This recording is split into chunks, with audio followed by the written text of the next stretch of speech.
Right, good afternoon, everybody, and welcome to today's meeting of Planning Committee A. I'm Councillor Johnny Crawshaw. I'm the chair of this committee. On my right is Becky Eads, who is the head of planning, and to the right of her at the moment is Eric Matthews, who's the development management officer. On my left, I've got Ange Bealby, who's the democracy officer, and to the left of Ange is Sandra Brannigan, who is the senior lawyer. And then down either side of the tables are the members of the committee. Just a quick bit of housekeeping. We're not expecting a fire alarm to happen, so if the alarms do go off, we'll escort you out of the building by the nearest exits. If members of the public want to use the toilets during the meeting, they're just over my left shoulder behind me. Members of the committee can't leave the table during the hearing, so we may need to take some adjournments as we go through the meeting. You'll see some members using laptops. Some members prefer to use paper copies. Some members prefer to use electronic copies of today's reports.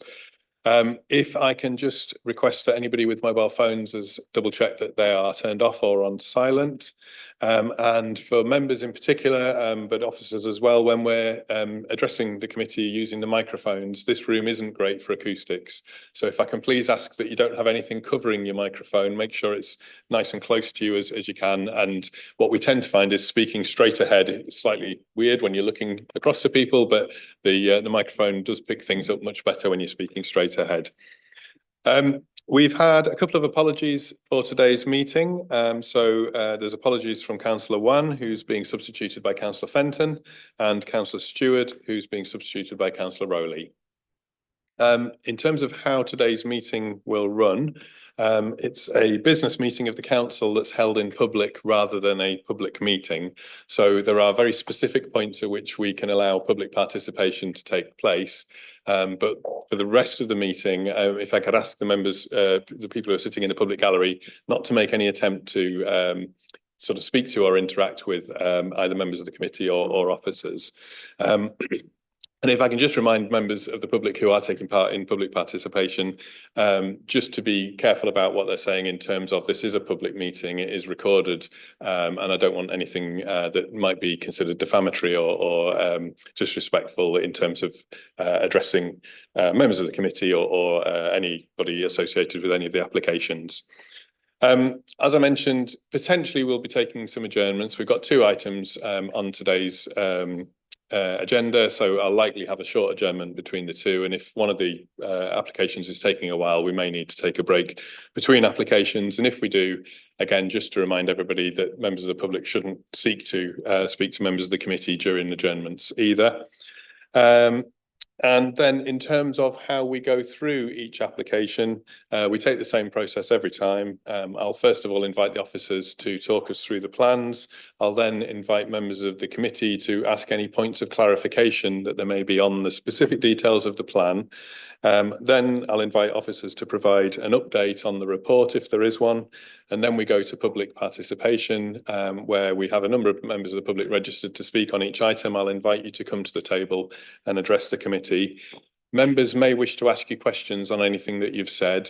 So when you've finished your short speech, if you just hang around for a second or two to see if there are any questions. Once we've done the public participation, we then invite members to ask questions on the broad report or anything that's been raised in public participation. That's questions to the officers around the table. We move into debate, and then we consider the officer recommendation. If the committee decides that they don't want to accept the officer recommendation, there may be other options available that we'll then discuss, but the first thing that we'll do is consider the recommendation that officers have made. So I hope that all makes sense. Before we go all the way through the formal agenda, I just wanted to also very briefly just remind members that our role on this committee is not to scrutinise every last detail of the schemes that are put before us, but it's to consider the planning issues that are set out within the report and then come to a decision. The reports that we get are a summary of positions from a range of contributors that will be have been subject to detailed conversations and discussions. before they've arrived at those positions, and the responses that officers give constitute their judgment and opinion that's based on professional qualifications, knowledge, experience.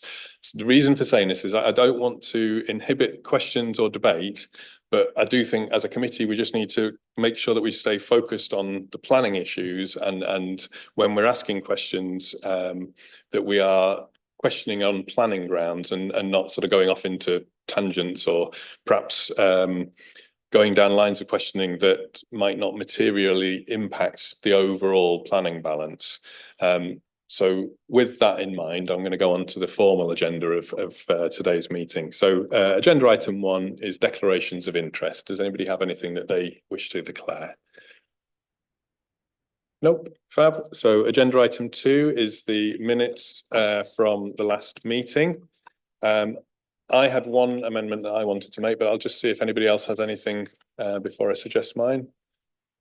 I don't think there is anybody else. So there was a tiny bit of wording just on page 7. The 1, 2, 3, 4, 5, 6 bullet point reads 8 blue badge spaces were retained in perpetuity, and the chair noted the working of condition 6. I think that should say wording of condition 6. And then page 9, the second paragraph, which is in the moving of the recommendation, it reads, let me think where to start. I'll start at the start of the paragraph. Councillor Fenton moved the officer recommendation to delegate authority to the head of development services to determine the final detail of the planning conditions below, then approve the application subject to planning conditions listed in the report, and amended condition 6 to review 8 blue badge spaces in plots A and B in perpetuity. Now that little bit of wording there, I think, is not quite capturing what we said. So my proposal is, instead of it reading amended condition 6, it would read amended condition 6 to reflect the retention of 8 blue badge places in perpetuity in plot F2, and to review those in plot F1B as per the original wording of condition 6, and then to continue. I hope that that captures what was said in the meeting. If everybody's happy with that as an amendment, I'll just give that wording to Ange. But other than that, I'm happy that they're a fair record. I'm seeing nods around the table. Yeah, Councillor Melly. Thank you, Chair. Yes, with that amendment, I'm happy that they're an accurate record. There was just a couple of typos on page 6. There's 2 places where it says board boxes where it should say bird boxes, but so not an accuracy matter, but maybe just typos to fix before they're signed. Yeah, we'll pick those up as well. Okay, thank you very much. So we then move on to, I've lost my bit of paper that tells me what my next agenda item is. Agenda item 3, which is the general remit public participation. We don't have anybody registered to speak under the general remit of the committee, so I can move us on to agenda item 4, which is the plans list. And agenda item 4A is land to the south of New Farm, Lords Lane, Nether Poppleton. So if I can hand over to Becky to talk us through the plans, please. Thank you, Chair. So it's a full planning application for the installation of a solar farm with associated infrastructure, access, security fencing and landscaping.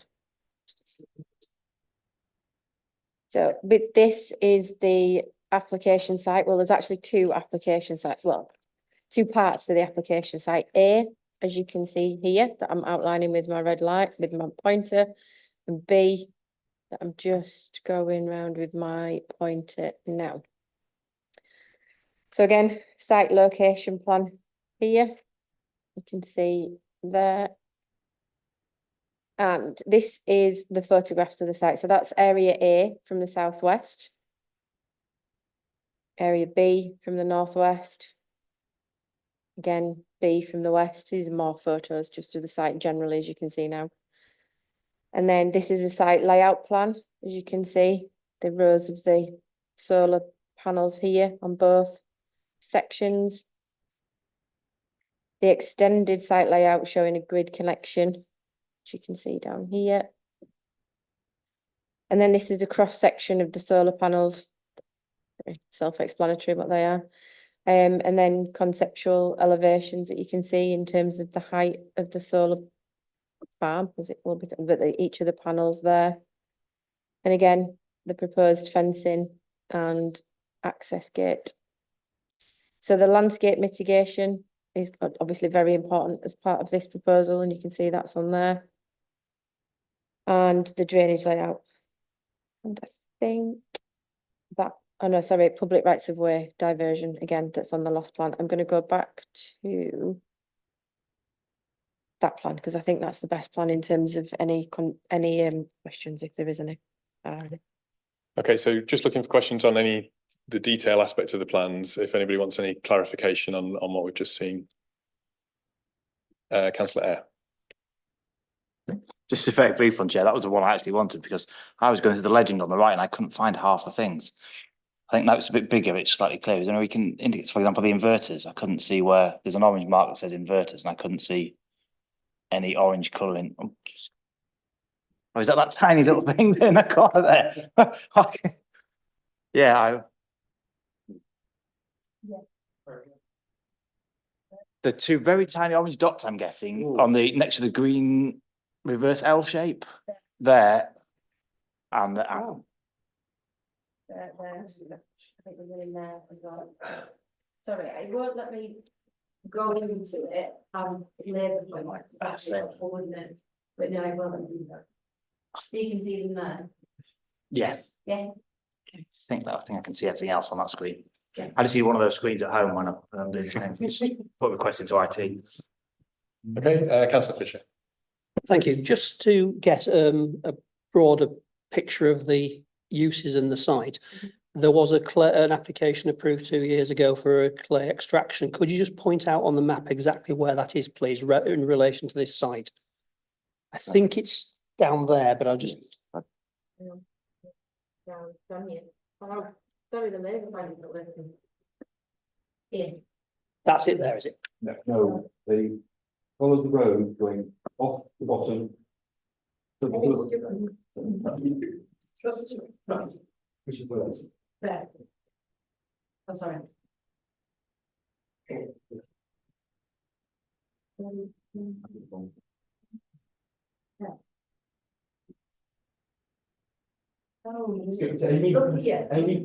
to the sea or planning to the sea to Right. So down here. yes. So it's Just where the laser so it's point just is. south of the Yeah. site. So, right, thank you. We're all clear on that? Councillor Rowley. Thank you, Chair. It may be a question for later, and if it is, I'm happy to defer, but just the photographs were clearly taken at a time when it was very wet. I'm not a farmer, but I have some agricultural knowledge. The yield on that seemed to be relatively low, as it's affected by, I mean, is this ground that is usually affected by flooding, and therefore the kind of the farming yield is low? Is what, sorry?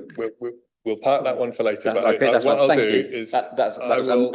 and I guess the other question will be for later as well. Yeah, I'll come to you Thank you. first. Okay, any further questions on just on the detail of the plans? No. Okay, so yeah, if we can go to the update, please. Yeah.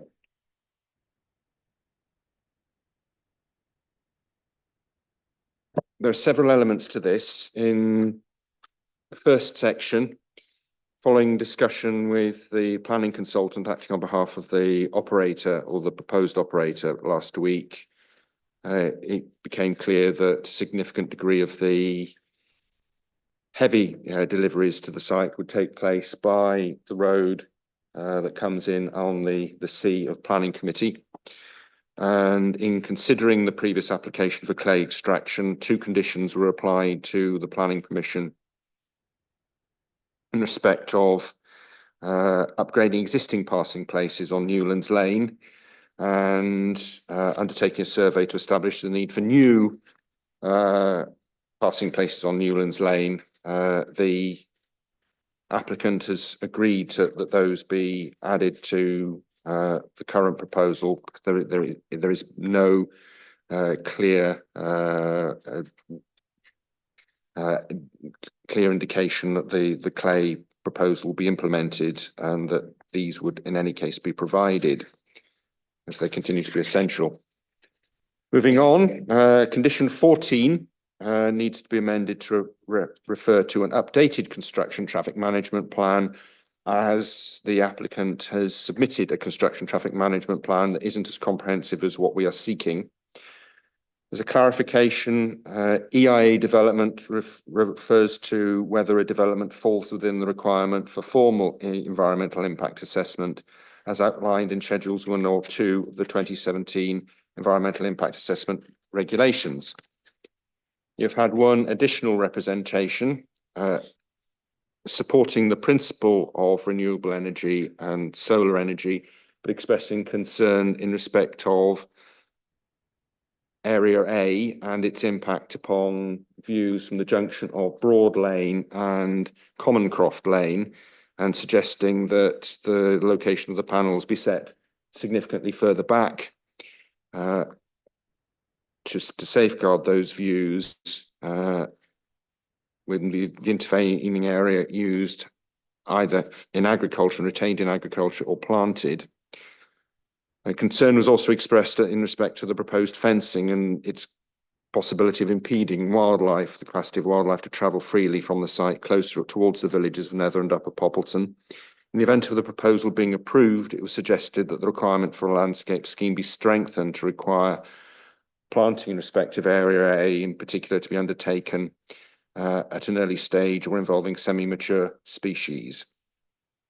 Thank you, Chair. Great, thank you. I'm not going to take questions on the updates at the minute unless it's a really particular.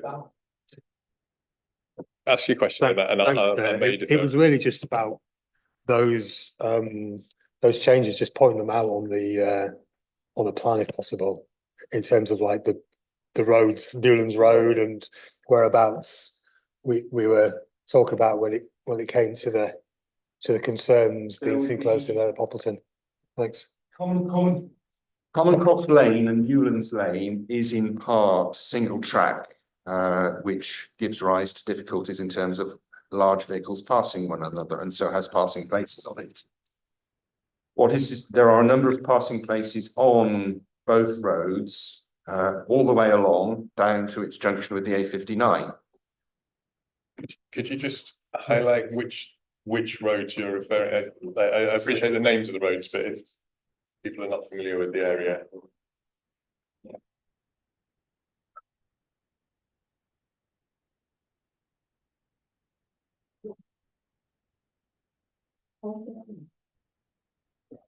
It's along here. This is Newlands Lane. Yeah. And there are several passing places along Newlands Lane. And the proposal is to upgrade them to ensure that the vehicles to be used in the development can be accommodated to allow other traffic to pass. Thank you. That's great. Thank you very much. Okay, I'm going to move us now into the public participation on this application. So I've got two people registered to speak, the first of whom is Mr. Jeff Beacon. So Mr. Beacon, if you'd like to come to the table, you have 3 minutes to address the committee. I'll give you a heads up if we get close to the 3 minutes and I think you're in danger of running over. And then if you just hang around for a second in case there are any questions, if you'd just like to start in your own time. I don't think I'll need 3 minutes, Chair. Just a quick comment. The CPRE objected to this development on the grounds of the impact on the openness of the Greenbelt. The committee should ignore this, and perhaps they have done already. The Greenbelt is overhyped. Timothy Worsell of the Adam Smith Institute has said the whole point of Greenbelt is to stop housing or other economic growth anywhere near where upper middle class people who make a living in one of our most important cities might wish to live. Research by the Barker Land Review, the Land Use Review, found that people value green space within urban areas, such as urban parks, considerably more than land on the edge of towns and cities, i.e. greenbelts. For most city dwellers, greenbelts are remote, but urban parks are near. We shouldn't worry about the greenbelt. Thank you. Okay, thank you very much. I'm not seeing any hands for any questions, so if you want to take your seat back in the public gallery. And the next speaker I have is Scott Johnson, who is the applicant speaking in support. So again, you have 3 minutes to address the committee. I'll give you a heads up if I think you're going to run over, and then if you just sit tight for a second after you've finished, just in case there are any questions. Okay, Just like thank you very starting much. your own time. So I'm Scott Johnson. I'm a senior consents manager for Ampere Solar Europe UK and a chartered environmentalist. I've managed the planning application and supporting work that is fed into the design and layout of Poppleton Solar Farm, including the myriad of environmental surveys and assessments and public consultation and stakeholder engagement processes.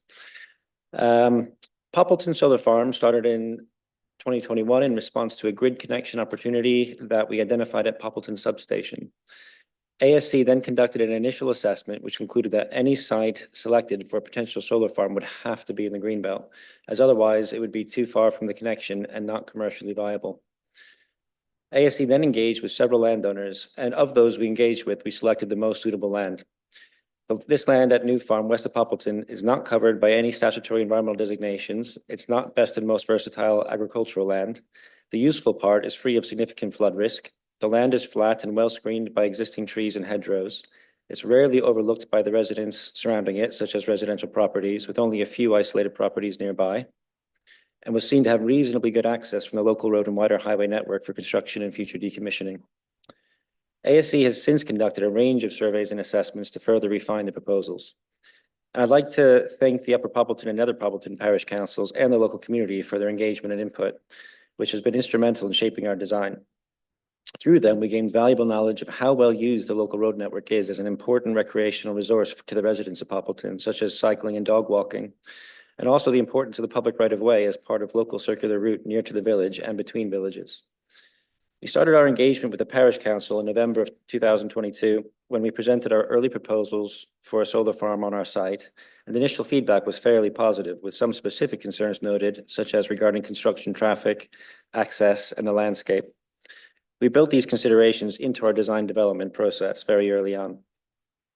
We held councillor pre-briefings where we presented our proposals in greater detail and project background in June 2023. Public consultation was carried out between the 4th and 28th of July 2023. Feedback was mixed, but overall very positive. We've been working with National Grid to deconflict with the Yorkshire Green project that's happening in the area and indeed crosses our site. Regular discussions have ensured our proposals and designs will not conflict with theirs, and these discussions will continue on into construction and operation of our solar farm. You have about 30 seconds left. Okay. We've engaged intensively with New Farm's neighbour at Woodhouse Farm and included provisions to ensure robust screening as well as some localized landscape improvements. We've addressed comments from the IDB and Council Flood Risk Officer about drainage, ensuring we include robust buffers from local drains and water courses, and our site drainage is designed to be optimal for the site and have no impact on local flood risk. We provided a detailed response to comments from on ecology about breeding birds. For example, our surveys only found a single skylark within the footprint of the scheme and a further 3 birds outside of the scheme. In the end, we found that we will have a net benefit to wildlife. We revised our fencing proposals as well to a more local aesthetic in terms of providing timber post and wire fencing rather than security fencing. And of key benefits. Just going over your 3 minutes now, so if you could just start wrapping up, please. Yes, fine. I think the key benefits I just want to highlight are the supplying of 13,500 homes with clean renewable energy, saving 5,000 tons of CO2, and a community benefit fund, which will be approximately £600,000 in today's money over the 35-year lifespan of the project. Thank you. Okay. Thank you very much. If you just hang tight for a second, I think Councillor Fisher has a question. If anybody else wants to just indicate. Thank you very much. It says in the report on page 12, first, welcome to the meeting. It says in the report on page 12 that the development when fully operational will allow for the input of additional 32.6 megawatts of electricity to the grid. Now, that's obviously a power. Is that peak power, average power, weighted average power? I'm just trying to get an idea of the actual size of the overall contribution it's going to make for the grid. Yeah, so it's going to be, because we're using tracker panels. So these panels are orientated north-south and they track the sun from east to west during the day. And then at nighttime, they can go back to being flat. So actually lower in the ground as well in terms of elevation. The peak power is very close to the export power. So normally the peak power will be quite, in terms of if they're fixed tilt, but normally peak power would be much higher than the AC, it was significantly higher anyway. In our case, it'll be very close, so it'll be very similar. Thank you. And do you have a figure for the total number of megawatt hours per year that this will put into the grid? Because obviously megawatts of power, instantaneous power or whatever, whereas megawatt hours are an actual measure of the total amount of energy the scheme will deliver. Do you have any figures for that? I have them on my computer. I could always come back to you on that, but I don't have them to hand. Okay, no problem. Apologies. Okay, any further questions? If you have a further question, Councillor Fisher, that's fine. Thank you. One of the conditions which would be applied on in this event that we were to approve this application would be for decommissioning. Could you explain why it's necessary to decommission it after 30 years? Can you not just replace the solar panels and keep the actual base structure in place so that the actual generation continues thereafter? Because I'm just a bit baffled why we have to decommission the plants. I think the ethic behind that, which is adopted by most solar developers, if not all, throughout the UK, is our energy future has a lot of uncertainty. We don't know what technologies are going to come up in the next, 10 versus 30 versus 40 years, however long a solar farm might last. So it could very well be that solar farms as a whole are obsolete by the time the lifespan of the solar farm ends. So and also the other part of that is, as you say, the solar panels degrade. They'll be about 90% efficient by the time of decommissioning. And again, we don't know what solar technology will look like. It could be completely different shape and form and size and all the rest. Thank you for that. Obviously, yes, the future of energy depends on whether fusion ever takes off. I mean, that's the key one. But I just wondered why it was necessary to say definitely decommission. But we could reapply. If the technology was still the same, roughly the same, and the same sort of layout still worked, we could apply to effectively renew the development. Thank you. But it'd be a fresh application subject to the same scrutiny as we're in today. Okay, Councillor Rowley has a question. Thank you, Chair. Again, on page 12, you refer to up to 13,000 homes being provided with this electricity. Do you envisage any financial benefit to those householders, or would they still pay the same rate that they're currently paying to their provider? So is there any, it's really, what benefit is there to those residents? I'm going to ask you not to answer that question just because it's not a planning question. So it's not something that we as a committee need to consider in terms of our determination today. Okay. Anything further from anybody? No? Okay, thank you very much for your time today. And if you want to just take your seat back in the public gallery. I'll now move us on to questions from members on anything that you've heard from public speakers, anything in the report, anything in the update. And again, if you just want to indicate and hopefully either Eric or Becky will be able to answer your questions. And I'm just reminded, Councillor Rowley, you had a question that you were asking. Fantastic. We're being very, very efficient today. Any questions from anybody? Councillor Melly. Thank you, Chair. It was a question about the update and larger vehicles using roads that currently aren't suitable for those vehicles, and so upgrades to passing places being needed. Is that related to construction traffic, or is that for the lifetime of the development? It's not for the lifetime of the development. It is for construction traffic. There will be a potential occasional use for maintenance vehicles, but it is primarily for construction traffic. And the transport report outlines the throughput of the various items that would go into the site in some detail over the first few months. Okay, Councillor Clark. Thanks, Chair. It was a kind of supplementary question. It was page 15, 3.8, where it just mentions the pro network of the potential use of Hall Road as a means of access. So the impacts on the pro network, is that just during construction, or is that an ongoing situation? Yes, it is just during construction. And just for the benefit of anybody watching or listening, pro is public rights of way. Any further questions, or are we happy to move into debate? Okay, I think we are happy to move into debate. So I'm just remind you that at this stage, I'm not necessarily looking for any proposals. I'm just looking for any indications of where people are. If people are not minded to have a lengthy debate, I'm quite happy to accept somebody considering a proposal on the recommendation from the officer on this occasion. And I throw it open. Councillor Fisher. Thank you. Clearly, this is a greenbelt site and the greenbelt has statutory protection under the National Planning Policy Framework. So we have to accept that this is what's it called, harmful development of the greenbelt. So we've got to look for the mitigating factors. And in my view, I think we have those fairly clearly. I mean, the impact on the greenbelt is, in my view, fairly minor. It's not in a very prominent site. The input of a very large quantity over the lifetime of energy into the national grid is obviously going to help climate change.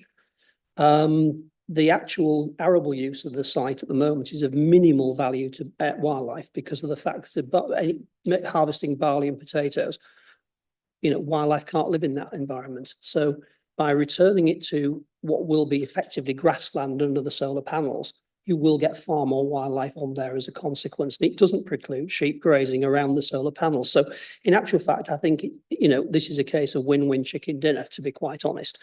And I think I can, if you're prepared to accept it, I'm quite happy to propose that we approve this development. Thank you. So there's a proposal to follow the officer recommendation and approve. I'm happy for any further debate or a seconder, if anybody wants to indicate. Councillor Fenton. Nothing much more to add to Councillor Fisher's comments other than it's pleasing to hear that the applicant has taken the trouble to engage with local parish councils, local residents, and I think that's evident from the relatively small number of objections that have been received. So that's to be welcomed, and I'm happy to second the recommendation of approval. Okay, thank you. Did anybody want to add anything further to what's been said, or are we happy to go straight into a vote? Yeah, I think happy to go into a vote. I'm just going to very briefly highlight the biodiversity net gain on this. I think is 175%, which is fairly off the scale in terms of what we normally see. So I think that is very much commendable. The only observation I'd had, which is not really planning, I'm breaking my own rules, is that it does seem to me that we have an awful lot of car parks, for example, in the city that are, hard standing, that if they had solar shelters over the top of them, I appreciate you wouldn't be able to have the tilt and turn and those sort of things, but solar farms don't only have to go in greenbelt. I think there are opportunities to look at solar panels elsewhere as well. But it has been proposed and seconded that we take the officer recommendation. So I'll just defer to Becky to just talk us through what that is, and then we'll go to the vote. So the application's recommended for approval, subject to the conditions in the report, the amended conditions in your update, and a referral to the Secretary of State. Okay, so by show of hands, if I can see all those in favour of that proposal. And anybody against? Any abstentions? So that's unanimously passed. It's therefore approved, subject to the referral to the Secretary of State with those amendments as mentioned. I am going to move us straight on to agenda item 4A and try not to fall off my chair in doing so. And agenda item 4A is the application at Huntington, Southmoor. Sorry, 4B, I do apologise. I'm getting ahead of myself. So that's agenda item 4B, Huntington, Southmoor, New Lane. And this is a reserved matters application for layout, scale, appearance, landscaping and access of 280 dwellings and associated infrastructure following the outline planning permission, which was granted by the planning inspector on appeal. We are joined at the table by Jonathan Kenyon, who's the Principal Officer for Development Management. But I think, Becky, are you going to talk us through the plans? Yeah, if you could do that. Thank you, Chair. So you're looking at a reserved matters application for layout, scale, appearance, landscaping and access of 280 dwellings with associated infrastructure following the outline planning permission that was approved forgot when it was approved. I'll tell you, I'll go back to when it was approved in a second. So this is a Google Earth aerial image of the site, which shows the location. And this is the outline permission drawing showing the development areas and the building heights. So you can see, again, your red line here. This in the wider context. Oh, sorry, I realised I didn't go through the wider context. Can you see my red line pointer here? It's in here. Sorry, I realised I didn't outline that for you. So this is the proposed site layout plan and an extract of that. So you can see the existing dwellings here and the proposed dwellings, 280 dwellings in here with the open space and the existing development there. So there's a number of different house types. I'll just flick through those because these are all in your agenda pack. Again, different house types. So your landscaping master plan here. Yes, so it was approved, I think it was in October last year, just going back to that. And it was a planning inspector's decision through a non-determination appeal. I'll leave it on that landscape plan because I think that's probably the best one for you in terms of seeing the development. Yeah. Okay, so I'm just going to invite questions on specific details and clarification on any of the plans that you've just seen. Councillor Melly. There was a layout plan that showed highways and there were different colours of highway. There were some that were kind of brick colour and some that were white. I was just wondering if the different colours indicate anything that we need to be aware of.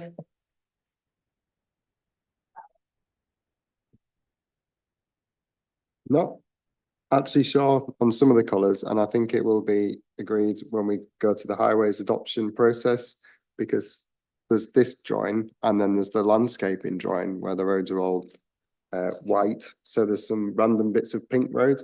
What I would say, there are some sort of cul-de-sac areas that are like private type driveways. So as an example, at the far bottom left of the site, that kind of road, bit further down actually, right. So that type of road, those narrower roads that are private type drives, that they're shown on the plan, they've got like block paving. It's just a bit too hard to zoom in and see on here, but the roads that are white and pink, I don't, as far as my expectation now, they would all be tarmac.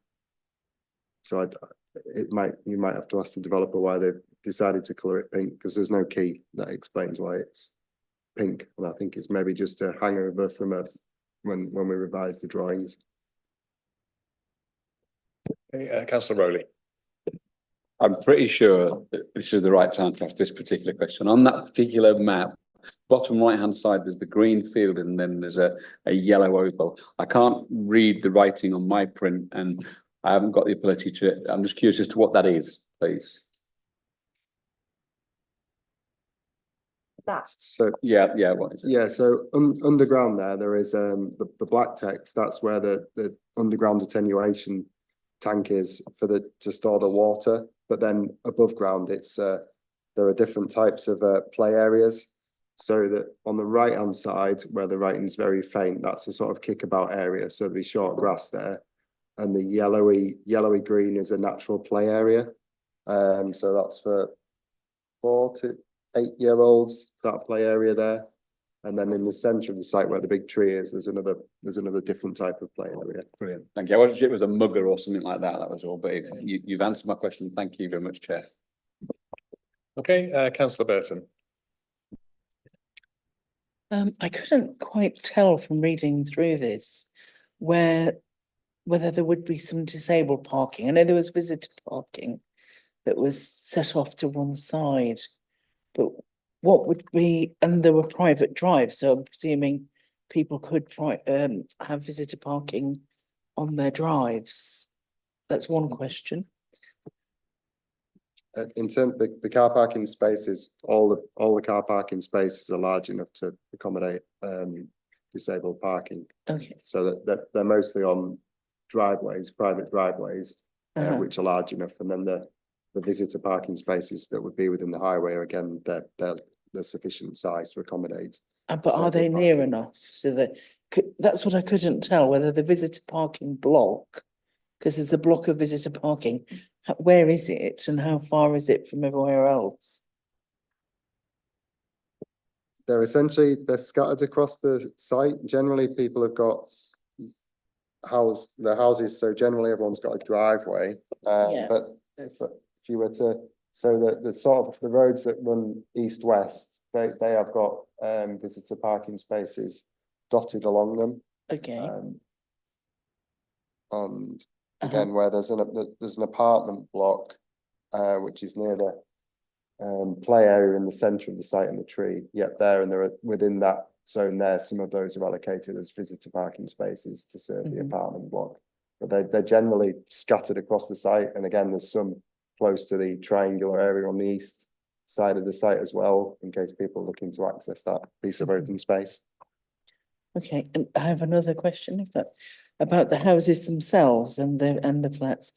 Are they accessible? Are they built in an accessible way for disabled residents? How many are set aside? Because there are affordable housing in here for social rent and for sale, and private housing as well. That's not in that scheme. I just wondered how many of those are built in an accessible way. My understanding is that they'd all be constructed to meet the building regulations requirements in terms of them being accessible. So they could be upgraded to be fully disabled compliant if needs be. Okay, it's great, thank you. Okay, councillor Fenton. Thank you. Just on the landscape plan, could you highlight the existing trees and the new trees that are proposed, please?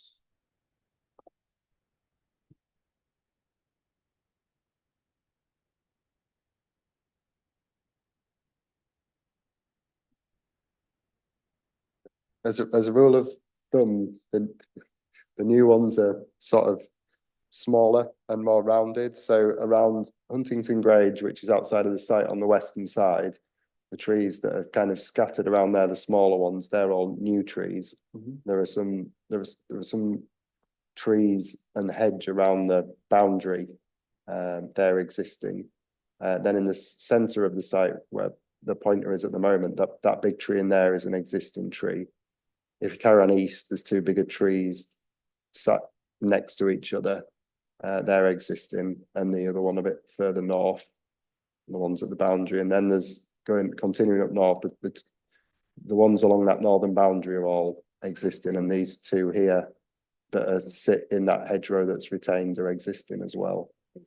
Something that I tell me, isn't it? Save my breath. They're the existing ones. But I think just to add, we've got the root protection areas for those trees are hatched on the drawings, and the buildings are all outside of the root protection area. We have changed some of the house types on the far northern end of the site. Some of the house types have been changed and things moved around to make sure that the houses are outside of the root protection area of those trees at the north boundary. Okay, any further questions? Oh, okay.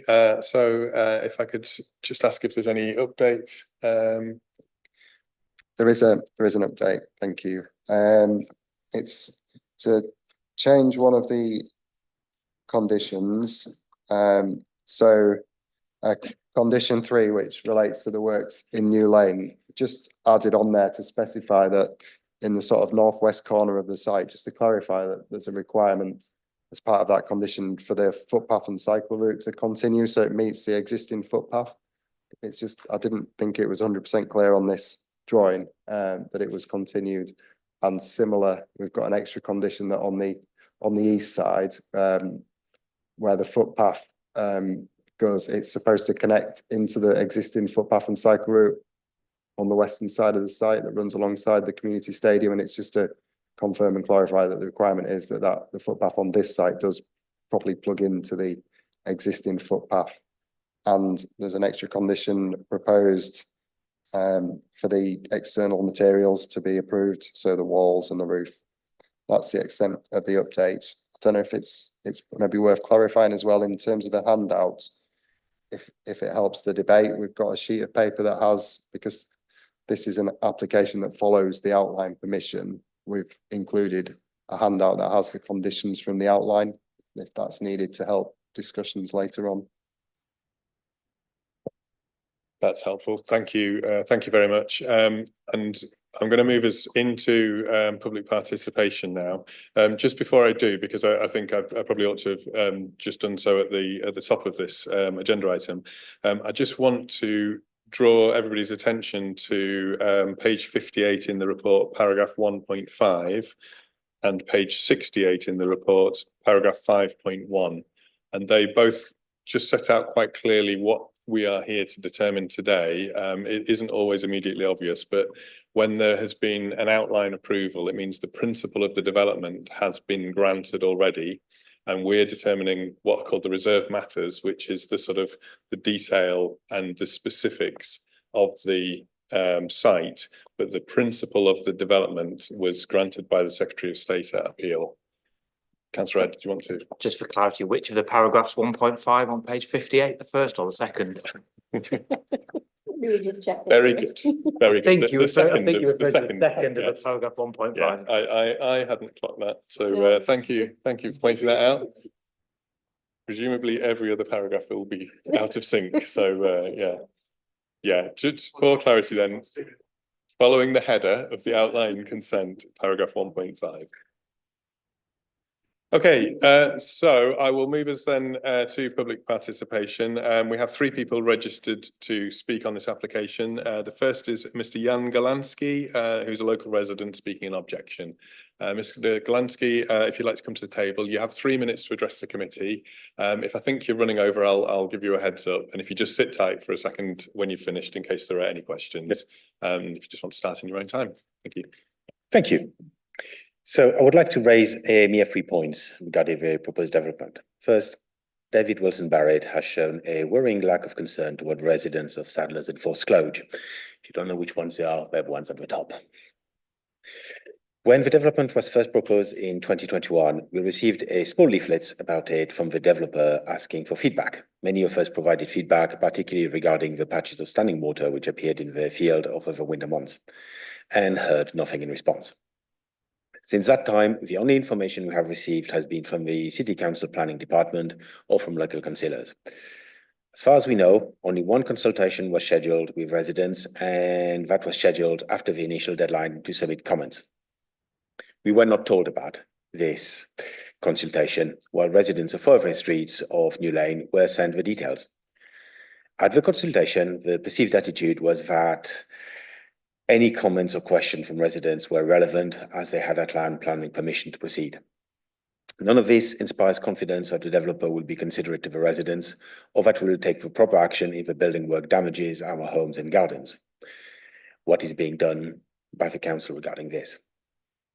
Second, there are natural boundaries on 3 sides of the development: around the ancient monument, along New Lane, Huntington Grange, and the cemetery. However, the residents of Sadlers and Forest Close have no natural boundary, just houses with tiny gardens backing on them, which will impact the level of light we get and means that the houses on both sides all overlook each other's gardens. There were multiple suggestions from residents to add a small natural boundary, yet the developer either have ignored them or never bothered explaining why tracts of road get more green space than neighbouring houses. Finally, as far as I know, and we know, there is insufficient protection from wildlife. We have possibly endangered species of newts and bats living around the back gardens, and foxes, deer, owls, amongst others in the field. Has there been a proper survey to determine whether there are newts across the whole development site? In addition, when the field are ripped up and built on, insect life will be massively impacted by the monoculture back and front gardens on all properties. That's it. Okay, thank you very much. You're well within your 3 minutes. I don't know if any members have any questions that they wish to ask. Not seeing any indications. So thank you very much for your time and coming and speaking to us. And if you take your seat back in the public gallery. Next person I have registered is Mr. Jeff Beacon. If you'd like to come to the table and Same as last time, you have 3 minutes to address the committee, and if you just hang on at the end of your 3 minutes in case there are any questions. Thank you.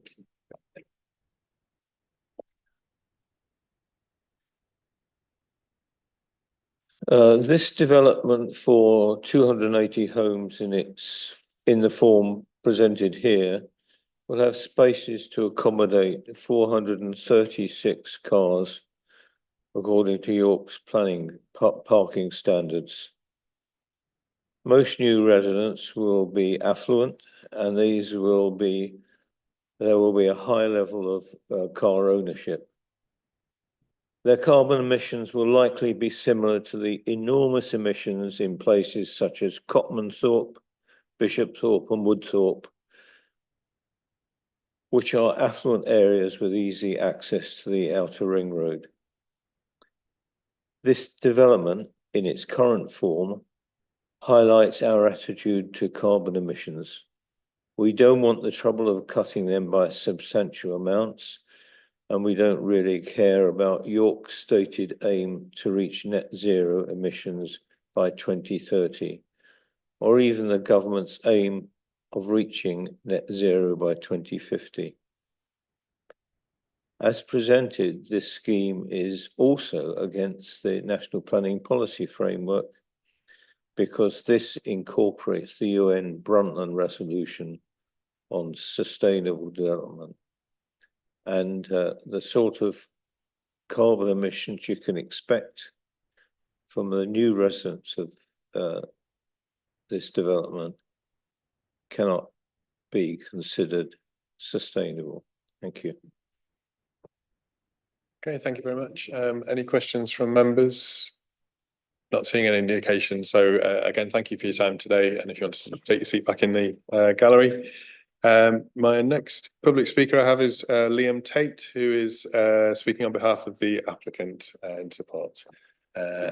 You'll have seen you have 3 minutes to address the committee. I'll give you a heads up if I think you're likely to run over, and then if you just stay put to answer any questions if there are any, and you'll start in your own time.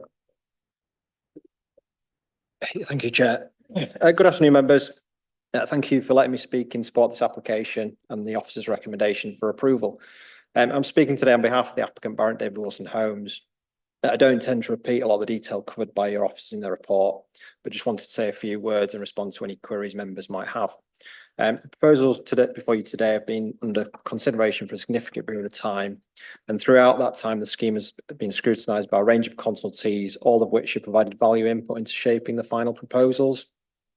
Through various meetings, telephone calls and advice from specialists, we now have a scheme that's fully supported by all key consultees.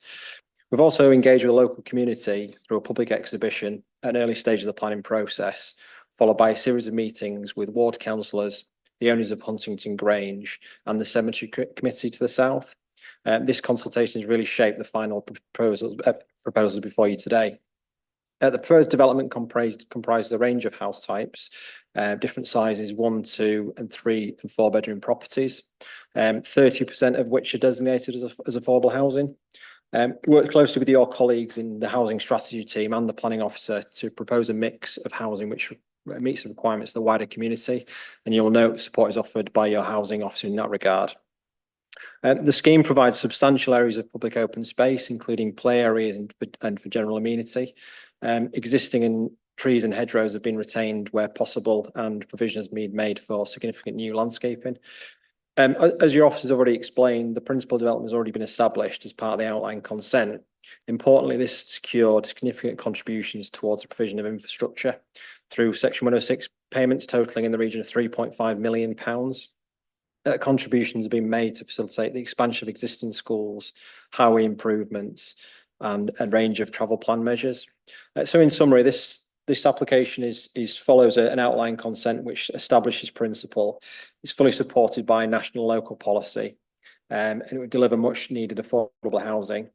Significant contributions have already been secured and has been assessed by a range of internal and external consultees.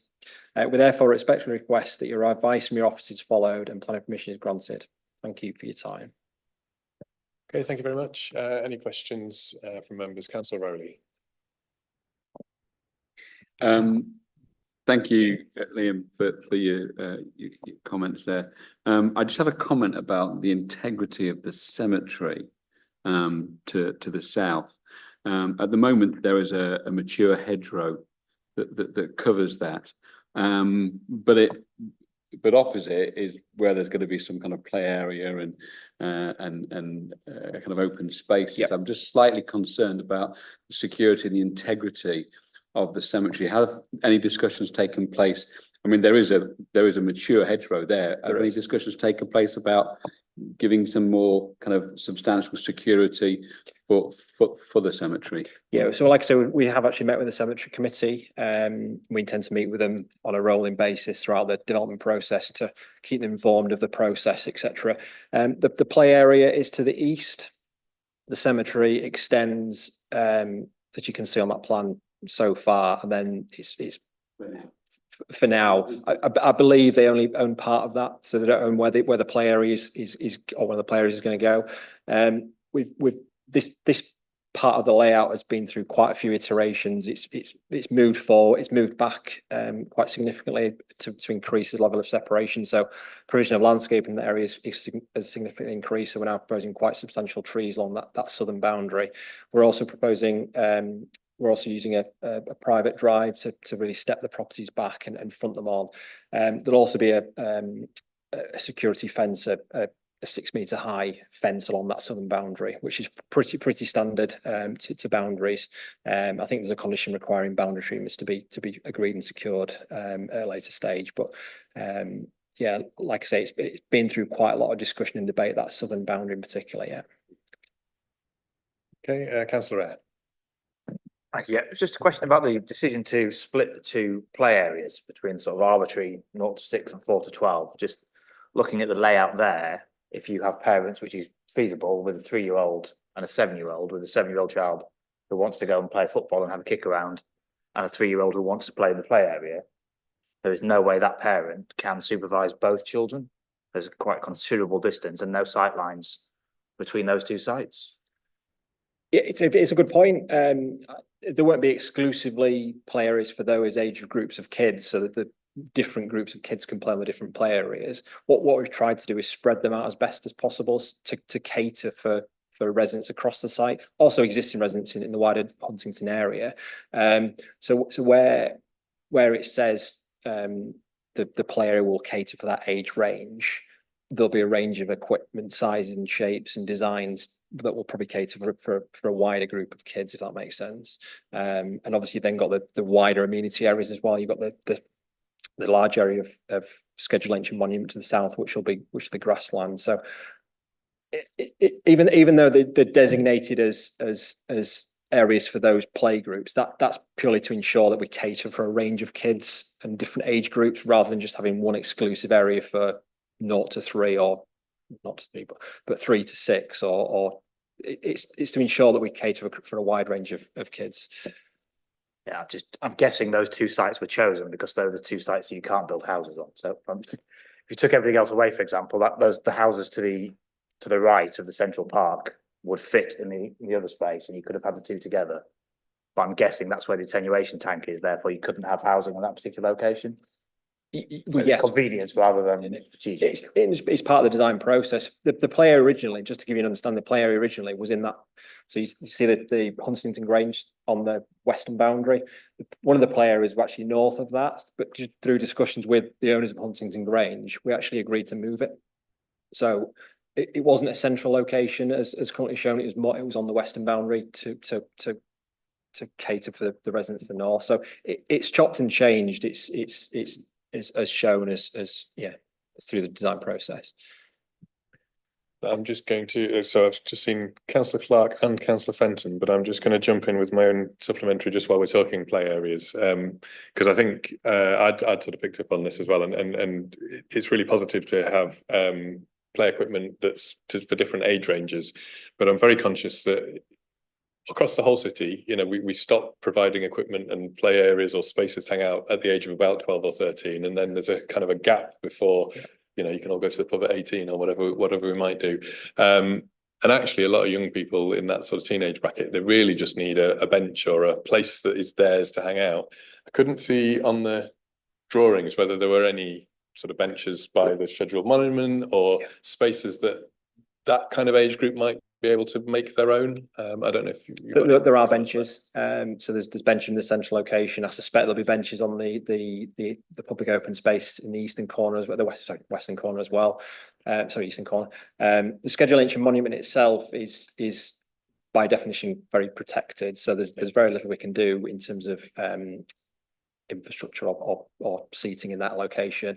But we've got a circular walkway. So the dotted sort of line that runs around the site, that's a 2.5 kilometre walkway that walks all the way around the site, and there'll be benches at various different locations around that walkway as well. So yeah. Okay, thank you. So Councillor Clark. Thanks, Chair. There's a question to officers first, and then that may mean that I ask a question of the speaker. It's just I'm not going to take questions to officers. Well, it's about, it's a question about the other speaker mentioned about the number of cars, whether that's a consideration this particular in this forum here today in this committee, or is it not? Okay, so clarifying whether it's planning a material planning consideration. Okay, fair enough.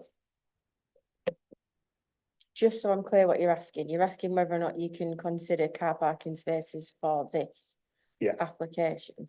Yeah, because you're looking at the layout. Right, okay, thanks. In which case, can I ask you just going back to what one of the previous speakers said about the number of cars and the dependency on cars, can you just tell us a bit about the decisions that were made, why those decisions were made to have so many cars, and what was considered to sort of lessen dependency on cars in this particular development? Well, York as an authority has parking requirements, so we have to, as a rule of thumb, provide a number of parking spaces per size of the dwelling. So we've been made to comply with those standards. I would probably argue this is probably one of the most sustainable sites in the city, and I've said that for many times of working on it. You've got park and ride right next door. You've got massive amounts of employment right next door. You've got bus stops galore on the eastern western boundary. So it's true. Most people do have cars, and that's the society we live in. All the houses will have electric charging points as standard. So there's obviously scope to have an electric car if possible. There's a car club space, so again to encourage that. But yeah, like I said, there's abundance of bus stops on the western boundary. There's a park and ride 5-minute walk away. So I suspect most people will at least own one car, but I would like to think through the travel plan measures we encourage people to use other forms of transport. So I guess what I'm getting at, was there any way that you tried to discourage car dependency in the development? Because it sounds like you just accepted that there would be cars, that people would have cars when perhaps... When we come to designing a scheme, we have to accommodate a certain number of cars per the size of the dwelling. So, for example, a 1-bed house would have 1 parking space. 2 and 3, 4 beds would have at least 2 parking spaces. That's the standards that we have to work to. So that's part of the brief that we give to our architects to accommodate that number of cars. Yeah. All right. Thank you. Okay. Thank you, Councillor Fenton. Thank you. Just a couple of layout questions in terms of the existing trees at the north of the site. Mention was made that some changes to the design have been made to move the houses further away from the root protection zone, which is good. In terms of the status of those trees, I know from experience that trees can be quite divisive in terms of some people want them chopped down because they don't want the inconvenience of having to sweep leaves up. What kind of safeguards, if any, are you proposing to put in terms of the terms under which the properties are rented or sold, in terms of the protection of those trees? Have you saw tree protection orders or considered other ways in which those mature trees at the top of the site could be protected? we have, it's not the part of the planning process that I get involved in the root protection orders, but we can look at covenants for those plots that, like you said, that northern boundary is like the southern boundary has gone through quite a lot of discussion and debate. Plots have been moved, the root protection areas have been reassessed 4 months ago to make sure that they're current. So we're well outside those root protection areas, and they will obviously be fenced off during the construction process. Later down the line, we could look at, like I said, we could look at covenants in the sale of the properties to ensure they're retained. But I suppose it would be up to the council to look at CPOs or anything like that if they sort fit. But that's what we've got to at the minute. Okay, thank you. So I've got Councillor Melly next, and then I've seen Councillor Colwick as well. Thank you, Chair. One of the plans that was on the screen earlier showed different areas of the highway marked in different colours on the plan. I was just wondering why. Is that to denote anything? Yeah, so it's mainly to do with placemaking. So if we had a development completely covered in tarmac, it wouldn't be as attractive as it could be. So the different areas, so we've got a pinky colour which denotes a shared surface, and the white colours, so the white colours tend to be the main spine roads. So they tend to be sort of 6 metres with 2 metre footpaths either side, and you've got the green verges with the street trees running through it. The sort of more the longer, wider boulevard type roads, and then you've got the smaller, the pinky areas, which tend to be the sort of the secondary in the hierarchy of the sort of secondary roads, so the smaller roads. So it's just a way of sort of place finding and sort of improving accessibility, etc. So they're going to be surfaced with different surfaces. To be agreed. Yeah, don't quite know yet. I think as a developer, we would like to do those as block paving, but my understanding is the council are now moving more towards tarmac across the board for adoption purposes, because apart from the private drives, all the roads on the site will be adopted. So for the council to take ownership of them, it's my understanding that they actually prefer just tarmac. So where we've shown them as different colours, I would take that as just a way of sort of showing you the different sort of level of widths and sizes of roads, if you like. Yeah. Okay, Councillor Colwick. Thank you, Chair, and thank you, Mr. Tate. I'm keen that the development goes ahead in a way that promotes good relationships between the developer and local residents. I'm sure you share that too. Absolutely, yeah. So I'd just be really interested to hear more about how you see that working out over the duration of the development, which will be a number of years. I think 4 years is referred to in the report. You've referred to the public exhibition some little while ago. So just if you will, just give me a little more information about how you see that working out in the future in terms of ongoing kind of public relations and in the context of the complaints procedure that's referred to as well. Yeah. Could you do that for us? Absolutely. So like you say, and like I said in my speech, we've met with the ward councillors, met with the owners of Huntington Grange, obviously a key consultee, members of the cemetery committee, and obviously we did a public exhibition for the wider community. We intend to continue those meetings well beyond my involvement. So our technical team will take ownership of the site post planning approval, and they will obviously then work with the construction team. So the idea is that they will set up a series of further meetings with those sort of key people, keep them informed. We'll sort of set out when we intend to carry out certain works. We'll sort of keep them informed of operations that are happening at certain times throughout the development. We've also got there's a requirement for a construction method statement, which will set out sort of working hours, methods of construction and things like that. Obviously, that'll be submitted to the council, and people will be able to comment on that as and when. But yeah, public relations is really important, and it's something we're really keen to take forward. Absolutely. Thank you. And if I could just ask you to say a little more about the complaints procedure. Presumably, there will be some publicized way of making contacts, advertised phone numbers, email addresses.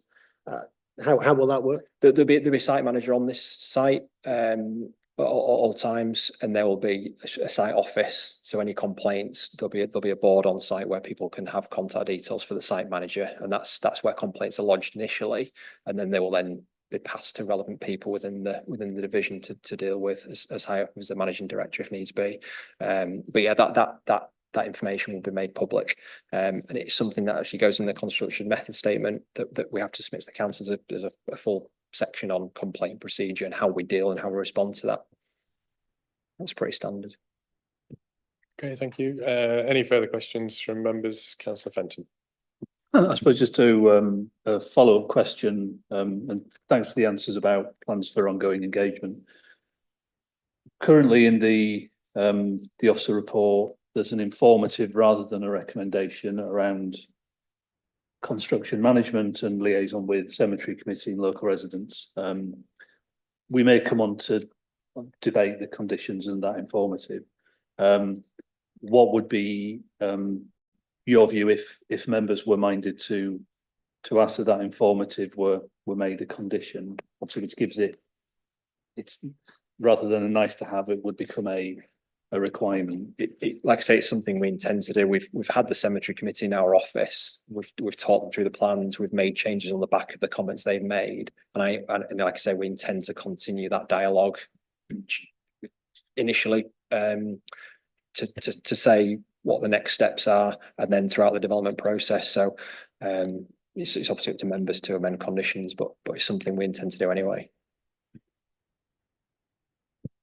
Okay, not seeing further indications of questions. I've just got a brief question of my own, and I think it's sort of linked in a way to Councillor Clark's question around the cars, and I'm not going to sort of go down the route of that in a way, although my observation will be if you build it, they'll come. If you build a development that is based on low or zero car, then you will get the types of people who are very happy to live in sustainable locations. And I agree with you entirely that it's a very sustainable location. Good. So it does seem a slightly missed opportunity. That would be my observation. In terms of the actual construction of the site, obviously any sort of construction has quite a high carbon footprint. In terms of the way that the construction of this site will go about, can you just tell us if there's anything that will be done to consider either carbon offsetting or the ways in which that footprint can be reduced as far as possible in the development of the building? Obviously, you'll have to build to building regulations and all of those sort of things anyway. But yeah, that's straying outside my remit slightly. I'd actually brought a technical colleague James along to answer any questions, but he's not joining me at the table. But we build in accordance with the current building regulations, which you've probably heard from other developers before. Those building regulations are evolving year on year as the industry evolves and develops new methods.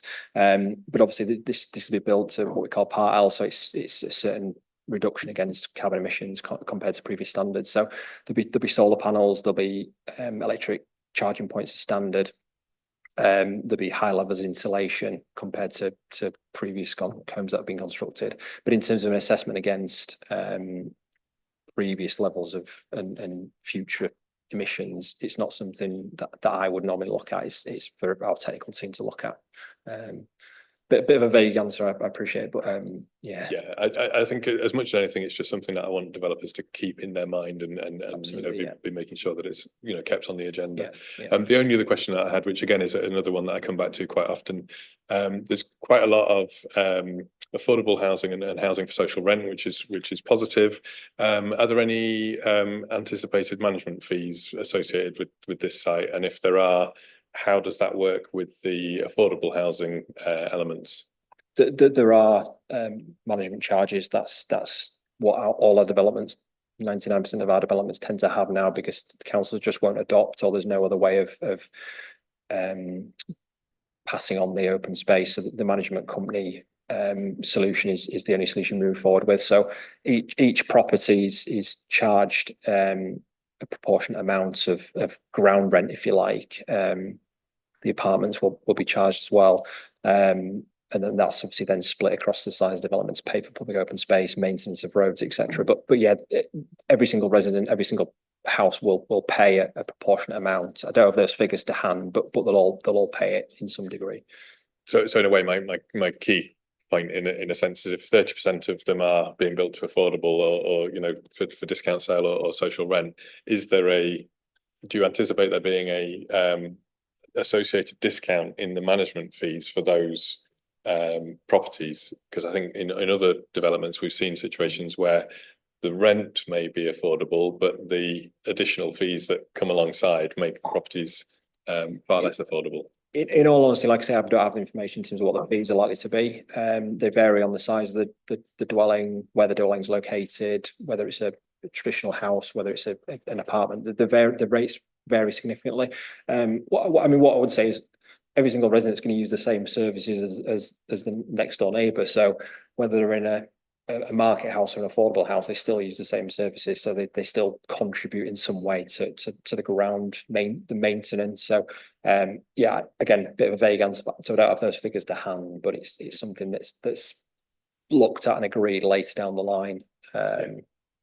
Okay, well, I think that probably is something that again, you know, by whatever route is appropriate, needs to be taken up. And I would just caution against every household being treated equally, because actually what it needs to be is a progressive measure, because the people who are by definition eligible for the social rent won't have the same disposable income as people who might be able to buy a market rate property.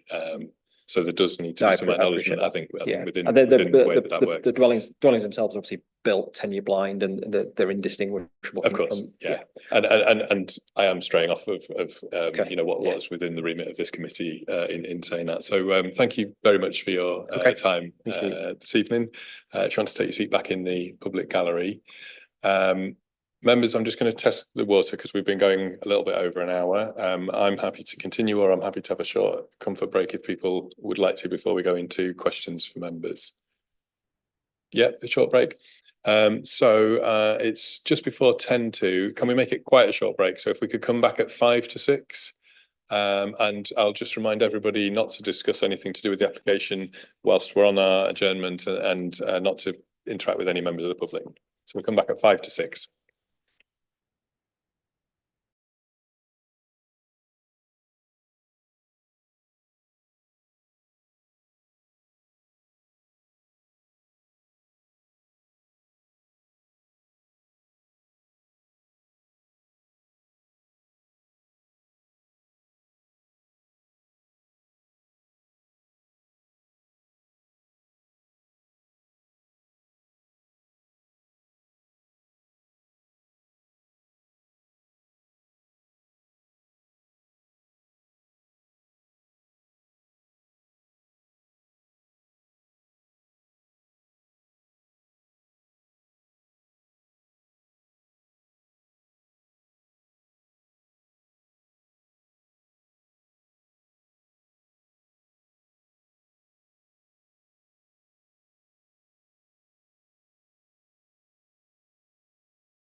Okay, welcome back everybody to today's meeting of Planning Committee A. We are part of the way through agenda item 4B, which is the application for Huntington Southmoor New Lane in York.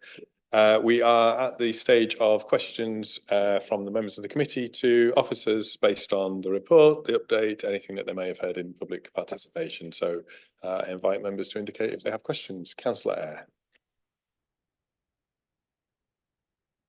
I'll bring my laptop again, it gets in the way. Two questions, both relatively quick, if I could take them either together or. The first one, on top of page 65, where a response for our waste services says the council will only collect waste from adopted roads. This comes as news to me as someone who has several unadopted roads in my ward where the council does continue to collect waste. Could you explain that? I think it's in the context of new development, so they won't change what they do already. I'm the same, I live in a block of flats and the bin lorry drives in, but if we're looking at new schemes, they won't go onto the adopted sites. So on this particular scheme where we've got the shared areas that are down as private drives, they have to have, they've got areas identified on them where at the end of the drive, they would leave the bins on collection day. It might be worth clarifying for future reports. On new developments, the council will not collect from adopted roads. Then the second one that came out of the debate was, I'm racking my memory now, Becky. I remember visiting the cemetery site when the planning application came in for the extension. And I thought the cemetery had planning permission extended all the way to the end of that particular area. Because we had a long conversation about the proximity to the soon to be built stadium. So that's how long ago that particular planning application was. But I stood in the field at the end of there and I thought they had planning permission all the way. So my question is, if that's the case, do we have the necessary protection in for both the existing site of the cemetery and the proposed, where the extent of the cemetery planning permission is? I believe from memory, the extension for the cemetery does go all the way to that eastern boundary. So it goes to the area where the community stadium is. But I don't know whether they own it. But I don't think that this scheme doesn't cause any conflict with it. They are separate sites. It seems to go back to the other one. It was just that the screening only covered the existing, so there's pretty much nothing.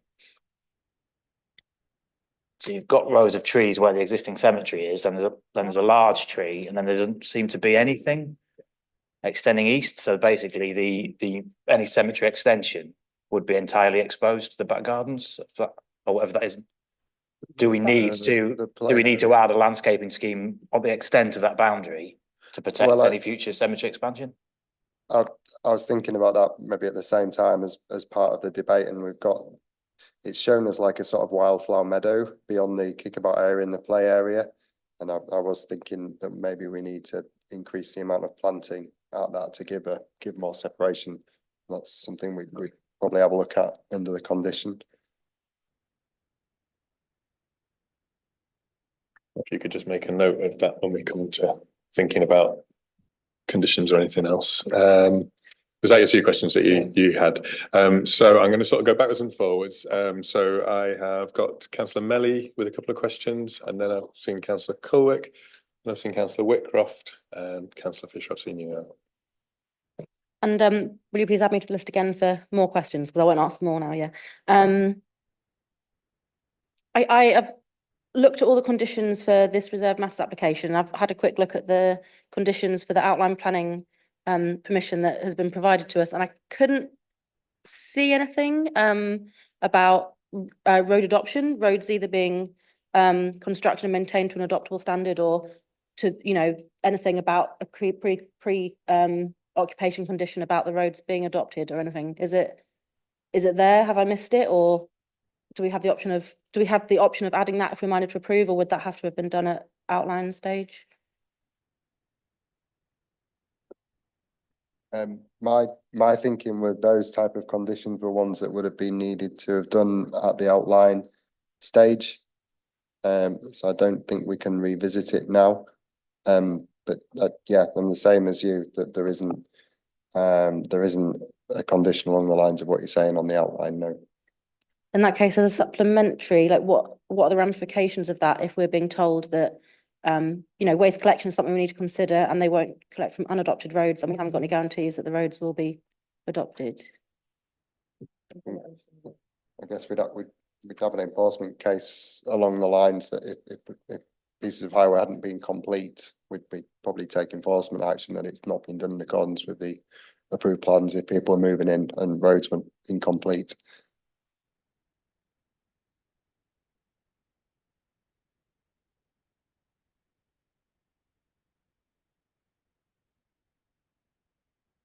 Sorry, can you clarify waste management's position then?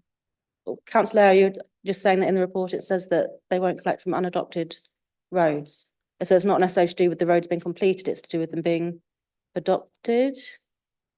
I did read it in the report, but I don't know what paragraph it is, so I can't find it. Do you want to come in from a legal perspective, Sandra? But we can't require a developer to get roads adopted through the planning process. We can make sure that they work in planning terms, but it can't be required for them to adopt anything.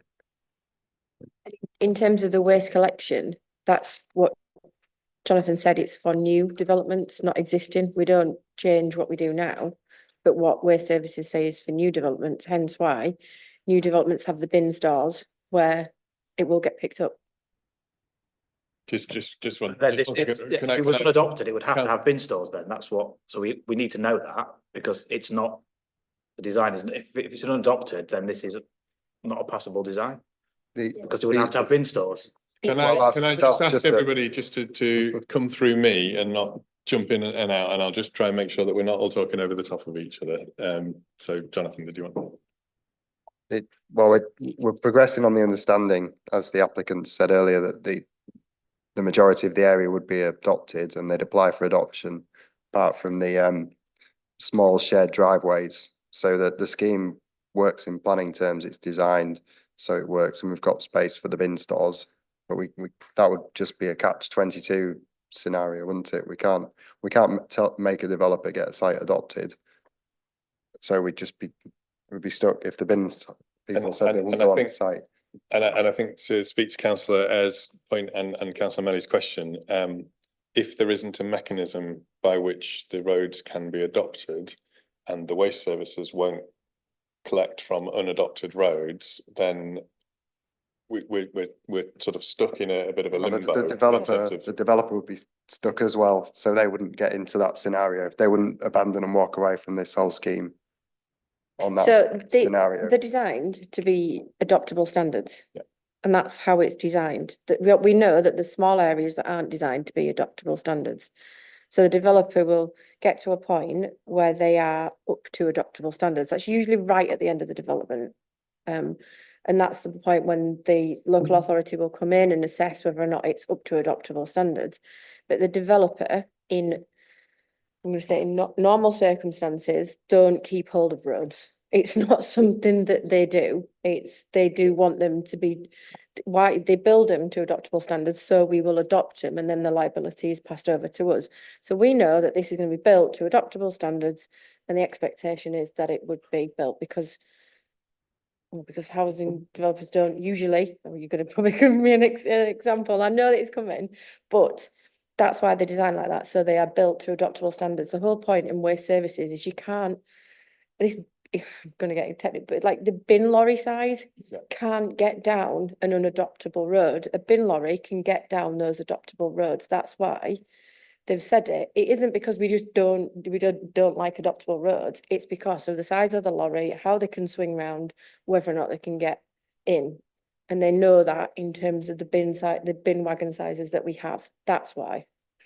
And I will come to you in 1 second, Councillor, just in terms of the legal perspective then, because I think that what was underpinning some of it as well was for the committee to feel that this is an acceptable development. Does the committee feel that it needs to condition anything around adoptable standards and roads, and all of which you've said, from a legal perspective in terms of how it sits between the outline versus the reserved matters?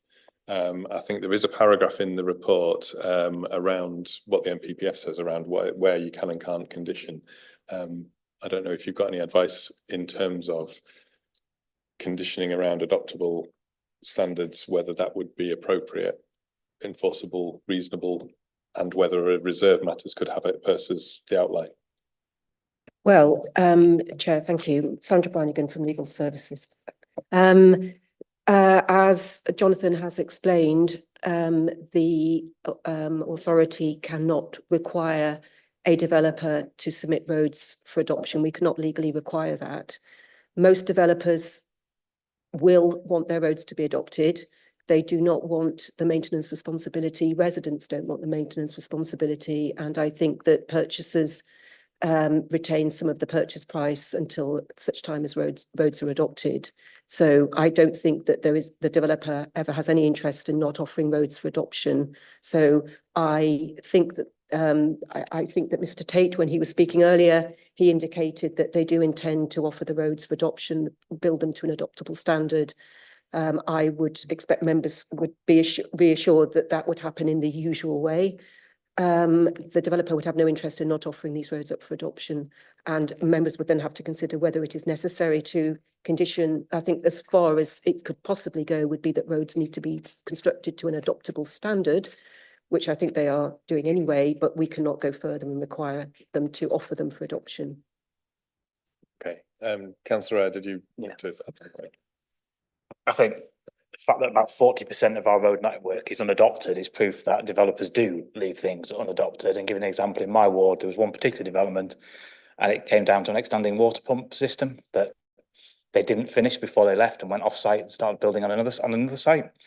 That particular house builder had one officer, national house builder had one officer for the whole country dealing with all of their unadopted sites.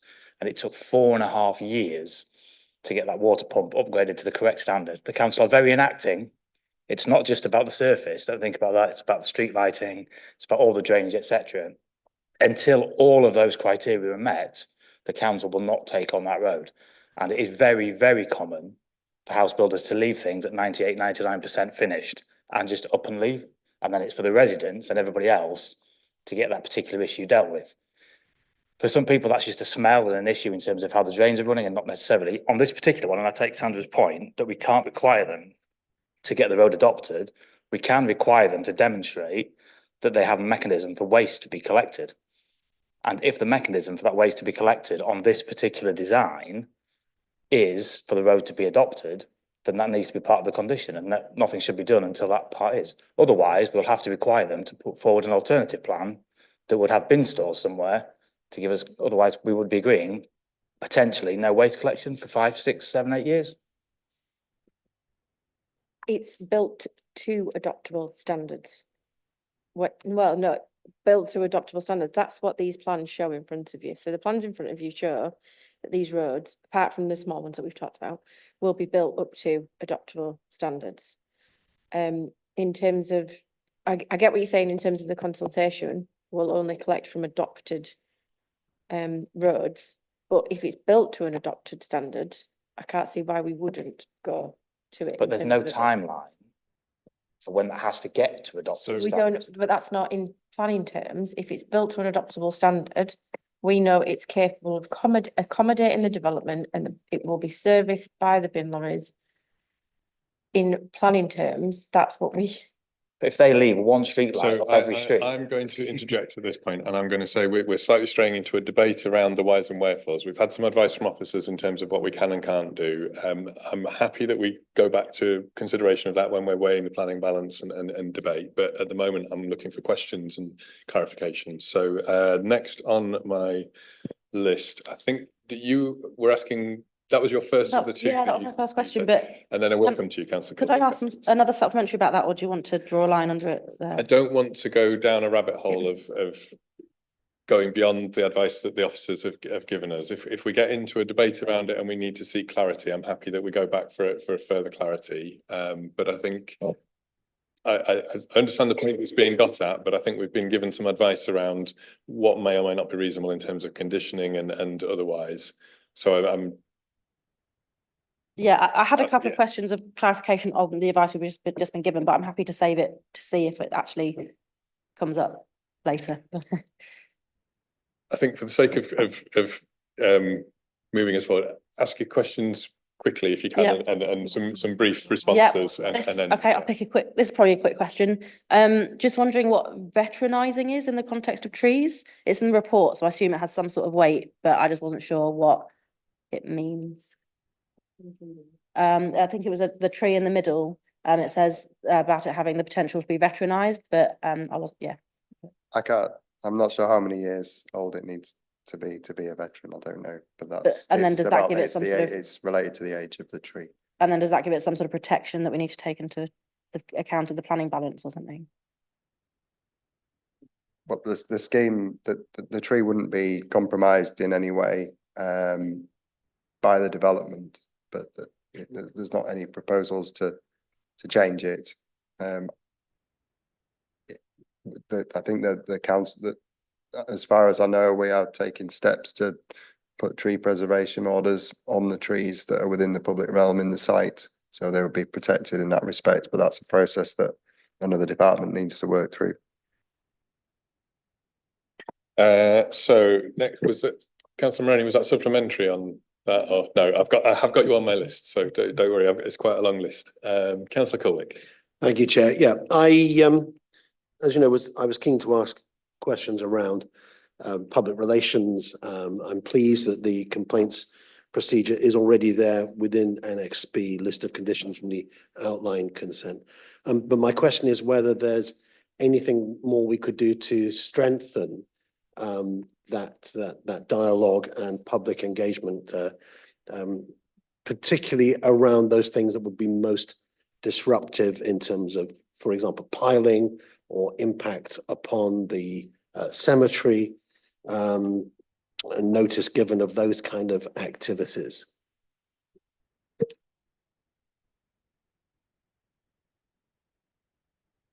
So there is construction environmental management plan as part of the outline permission, and they need to submit details of that to us. In fact, I think they've just done that just this week. What we can do is make sure that we ask for that as part of that process. We couldn't do it now because there is already the condition as part of the outline, but you very clearly just said to us your expectations, and we can make that clear to the developer going forward that this is what I can't promise it, because I can't, because it's part of a condition process and it's separate to this, but we can make it clear that there are expectations around what you've just said. Okay, Councillor Whitcroft was next on my list. Thanks, Chair. I'd just like to ask around the affordable housing area on page 58, just to understand the reasoning behind the allocation of affordable housing per size of property, I guess. So 72% of the 1-beds are going to be affordable, 18% of the 4-beds are going to be affordable. I just wanted to know what sort of involvement and discussions were had, or what reasoning there was in order to come to the conclusion that that was the appropriate allocation per house at the top of page 58, 1.3. We look at it in the context of our local housing needs assessment, which explains what the need is for both market and affordable housing. So it's whether it's broadly compliant with that. That it does show that in terms of social rent, 1- and 2-bed units are in most need. So that's why you do see sometimes this difference in that when we show the amount of affordable housing, it's sometimes more of the smaller houses rather than the larger ones, because it's aligned with what our evidence base says. Thank you. And a supplementary on that main issue, over on page 61.3.1, it outlines that 2/3 of these affordable houses will be social rent, 1/3 as discount sale. Is there any information you can give me around, will that just be on every single affordable? So for example, you've got 21 3-bed houses, so 7 of them will be discount sale and 14 of them will be social rent, or will the allocations differ depending on again on the local housing needs assessment? Yeah, correct. It's aligned with the needs assessment, which does show that we need far more social rent compared to discount sale. So it will usually be more of the units will be for social rent, and that's aligned with our evidence base. It can vary from site to site because we also have discussions with the registered providers who sometimes have specific needs for specific sites. So it can vary, but generally it's 75% would be rent at least, I would say normally. Councillor Eyre, I think you had a supplementary on that. I suspect you might not know the answer and I might have to take it to the local plan working group, but that identified need, is that in terms of people coming forward or in terms of a wider discussion? Because obviously people are more likely to come forward for 1 and 2 bedroom apartments because that's what they can afford. They're more likely to come forward for social rent because that's what they can afford. But actually what they might want is to buy a 4 bedroom house, but they think, well, actually there's no point because I'm absolutely nowhere near getting a mortgage for a 4 bedroom house. So I'll actually come forward and say, can I have a 3 bedroom social rent? Because just I'm going to say, I think that that's probably a question for local plan working group or elsewhere, because it's more of a policy issue than this particular application. And you know, interesting though it may be. Councillor Fisher, I had you next on my list. Thank you, Chair. This is a question which probably we can't cover as part of the planning application in terms of a condition. I am fairly familiar with this site, and there are a lot of trees on this site that are extremely good quality trees, mostly oaks actually. Now, clearly they've been sitting in the middle of a field. None of them have tree preservation orders on them. I just wonder how the mechanism is for us to recommend to the council's tree officers that we look to assess those trees and see if they are worthy of tree preservation orders, because clearly with building going around them, there's more possibility of them being damaged in some way. So could you just outline what would be the mechanism to get those tree preservation orders assessed and put in place?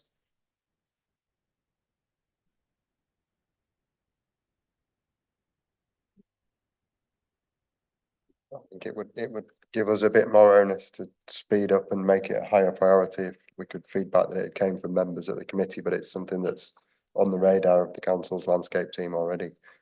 That as you say, the development pressures equate to pressures on the trees, so it's important to have them protected. So might a mechanism be to include an informative on the landscape plan to say something along the lines of?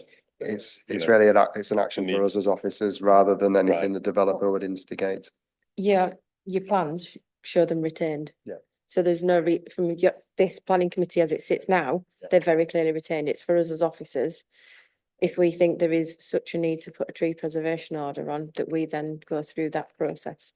And we can make it, as it sits within my service, so I can make the landscape officer and the tree officer aware of what you've just said and the discussions that have taken place in terms of priorities. But ultimately, the landscape scheme shows that they're retained.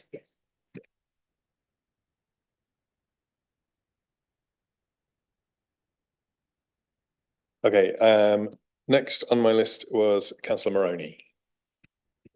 Thank you, Chair. Given with these caveats, the outline planning permission already exists. I don't want to waste the committee's time, and apologies if I've missed it, but could this development contribute to the needs of the travellers and gypsy community?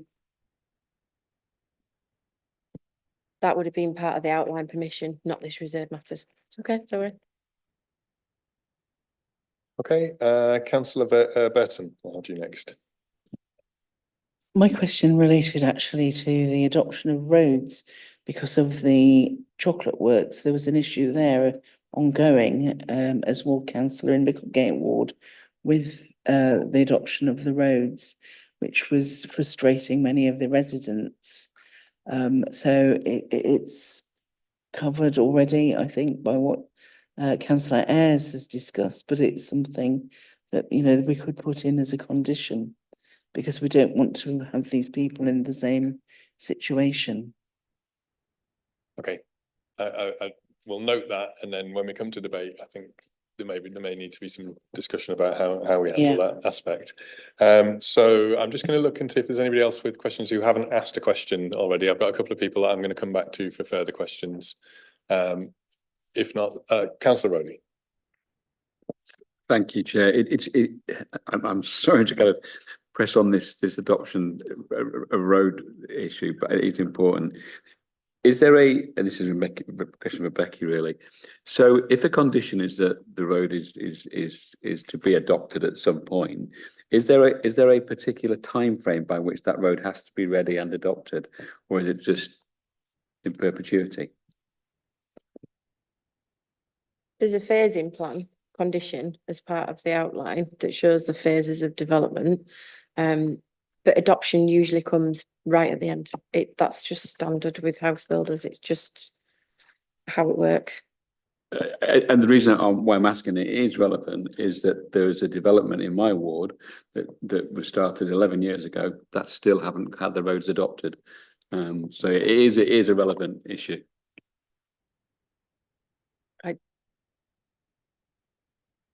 Okay, councillor Melly, I'll come back to you. Thank you.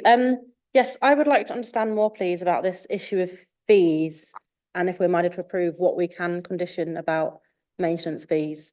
And any other, Councillor Crawshaw raised the issue about affordable housing and social housing and how it can be difficult to find tenants or find social housing providers willing to take it on if the fees are high and that makes it unaffordable. But also, are there any other implications of the idea of fees that we need to take into account? Like, does that mean that all the property is going to be leasehold instead of freehold? Or if all the roads are adopted and and you buy a house freehold, how can a fee then be charged on them? I will invite, if you're willing, Sandra, I slightly had my knuckles wrapped in terms of having told you all not to ask non-planning questions and then asked a question which was not strictly planning. And I think it is an ongoing issue that has actually been looked at through scrutiny around the ways in which service fees are applied or otherwise to social housing. But Sandra, if you want to just advise whether that is or isn't a relevant thing for us to consider within the planning balance, or the where within planning it would be relevant or otherwise. And if we can condition it, yeah. Well, Chair, in my view, the level of management fees is not a planning matter. That's a management issue for the developer. No, not in my view. And I think we have to take the legal advice on that. Sorry, I've got two hands up. Was yours a supplementary on this? Okay, so I have got you on my list and I'll come to you in a second. Did you have a? Okay, in which case, if you hold your other question, I'll come to Councillor Culwick and then come back to you, Councillor Melly. Continuing my concerns around impacts on the locality and local residents, existing and new residents, is there anything we can do in the scope of what's before us today in terms of, for example, access to the site? Obviously, there are 2 points of access here, but it's far better in terms of delivery to the site to use Moulton Road rather than Huntington Road, end of New Lane. Concern around vehicle movements with vehicles waiting prior to work beginning at the start of the day on New Lane, or considerations around the crossings. Are all of those outside of the scope of our decisions and conversation today, or is there anything that can be done to address some of those?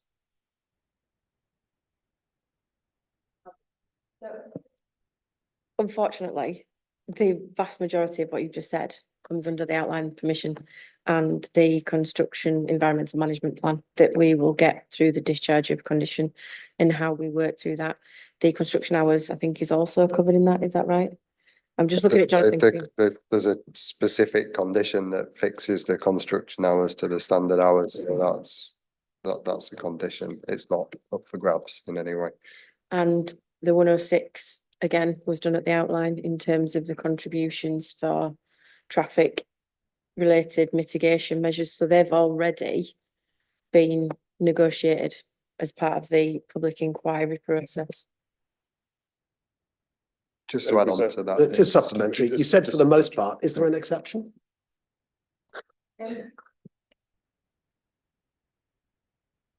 There are, I mean, if there was something that officers or highways officers became aware of that was an issue that potentially we might consider we need to talk to the developer about, that, I don't know, say for example, through the inquiry process, one of the crossings wasn't quite what we wanted. I would hope that we would be able to have those conversations if needed, if there was technical highways reasons about it. That's why I can't say no, never, because if there's a technical highway reason why we think as officers we'd like to have a conversation with the developer about it, then yes, we might. But the principles of all of everything that I've said have already been set.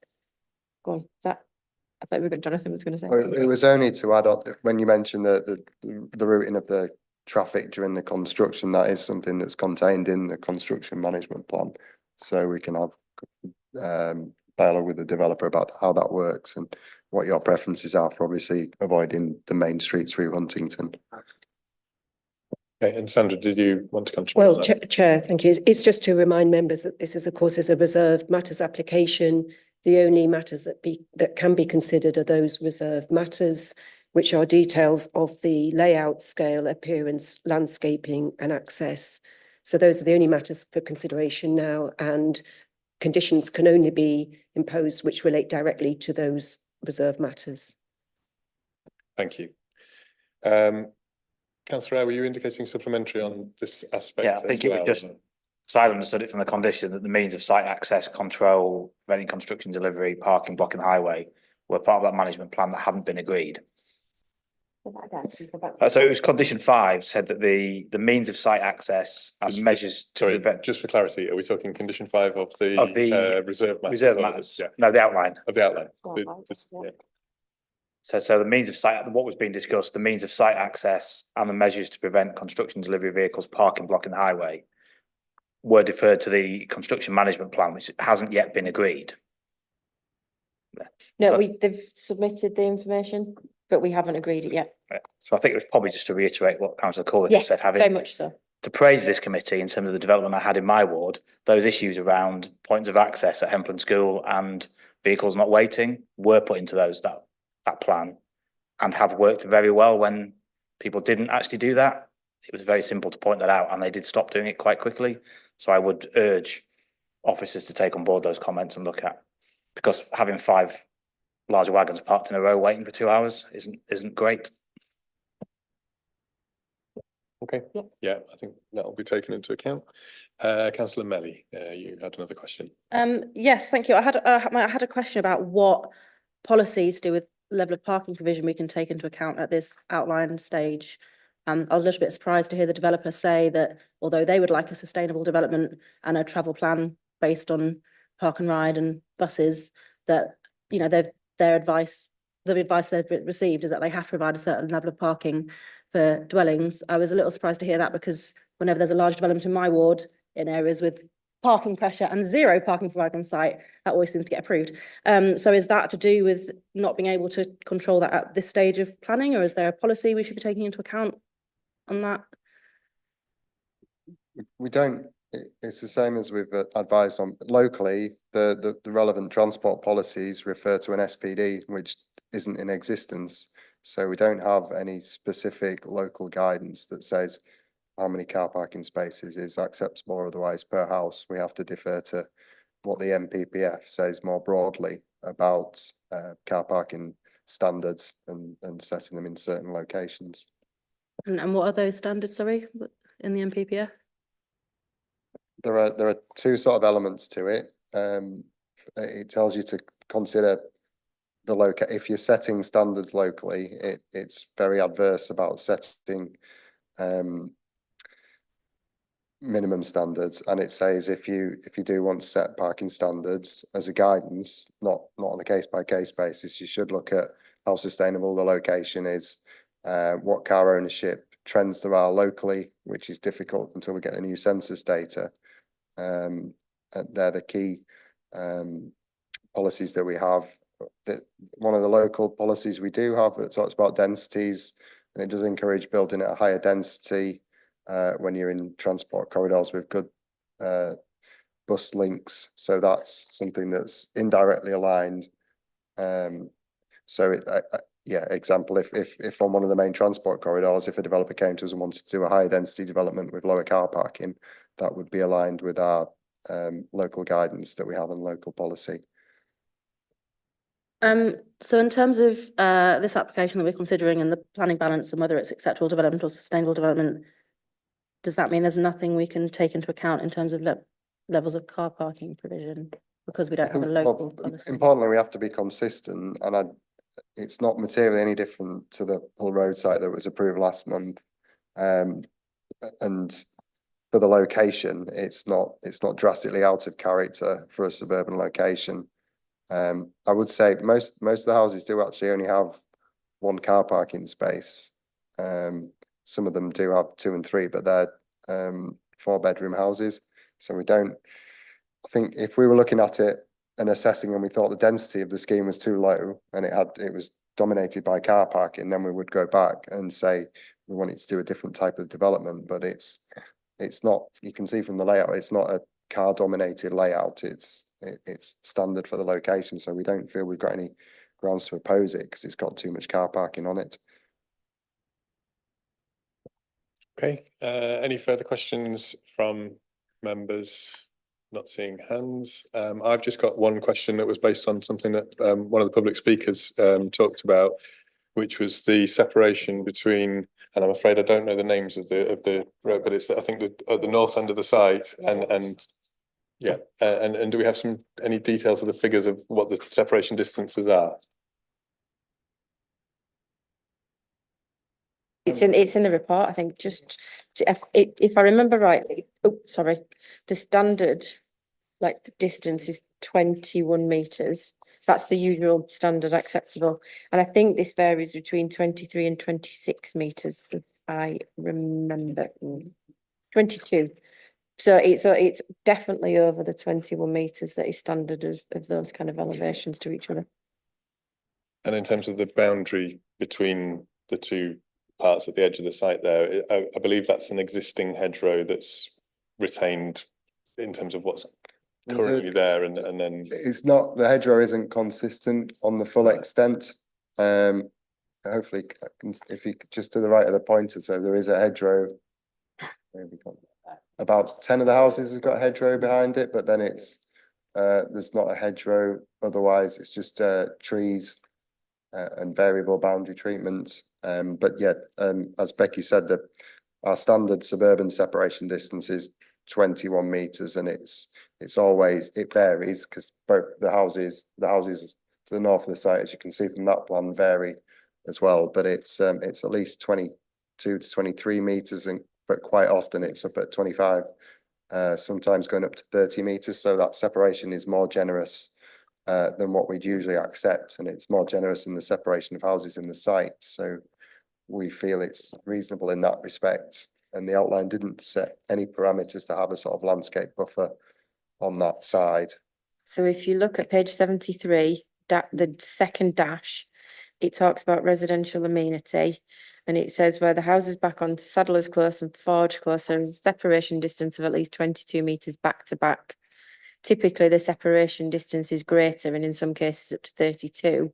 Plot 225 is only 21 meters from 15 Forge Close to the north. However, it's the side elevation facing the site. So it has been looked at it, and it's all in there. Thank you. That's helpful. Right. Without any indications of further questions, I will move us into debate. I think there probably is a fair bit that people may want to debate. So if I can just remind members, I don't need you to repeat something that somebody else has just said. It's by all means build on things, but if we can try to be focused in what we're trying to get to, that would be really helpful. And I'll invite any indications. Councillor Fenton. Thank you, Chair. I was pleased at the comments from the applicant in terms of communication with neighbouring residents and with the cemetery committee, but was concerned by the comments made by the public speaker, which indicated that that perhaps the communication up to this point hasn't been as good as it could have been. So I would be very keen for the informative headed construction management to be a condition rather than informative, just to make it very clear what our expectations are in relation to communication going forward. I suppose it's the kind of thing that could have been added as a condition at the point of the outline application being approved in terms of expectations around communication management, but it has been added here. I'm guessing there's a reason why it has been included here. So I would be much happier if it were a condition rather than an informative. I think it's possibly worth just seeking the advice because I think there is this discussion, isn't there, about that. So in the outline application condition 5, which talks about construction management plan, which I think speaks to what you're saying there, and I think there is that issue around whether or not it's reasonable for us to add a further condition at reserve. I know you did give some advice, Sandra, but are you able to just reiterate that or repeat whether or not it would be something that would be possible or feasible in terms of what Councillor Fenton's asking?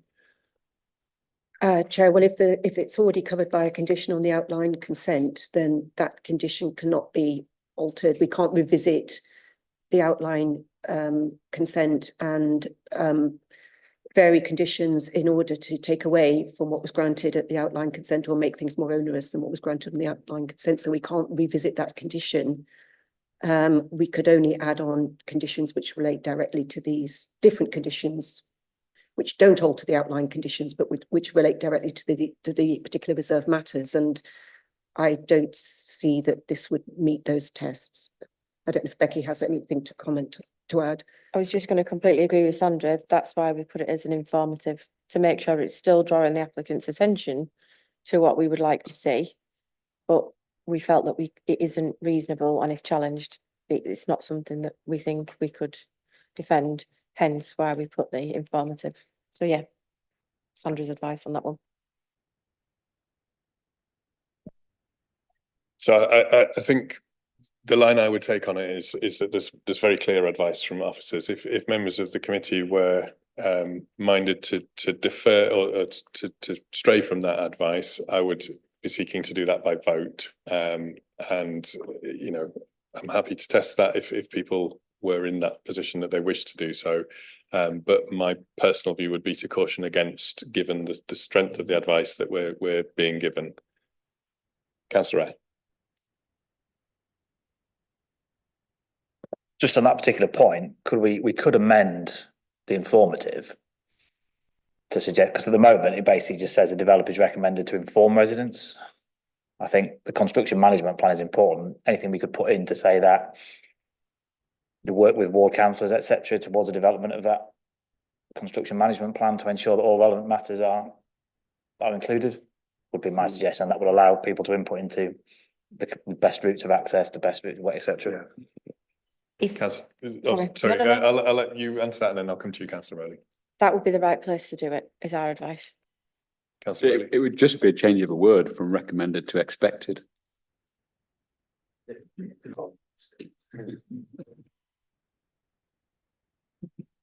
Councillor Colwick. Just to say, I think that Yep. I would support that entirely, and I think that it's good that we have that opportunity.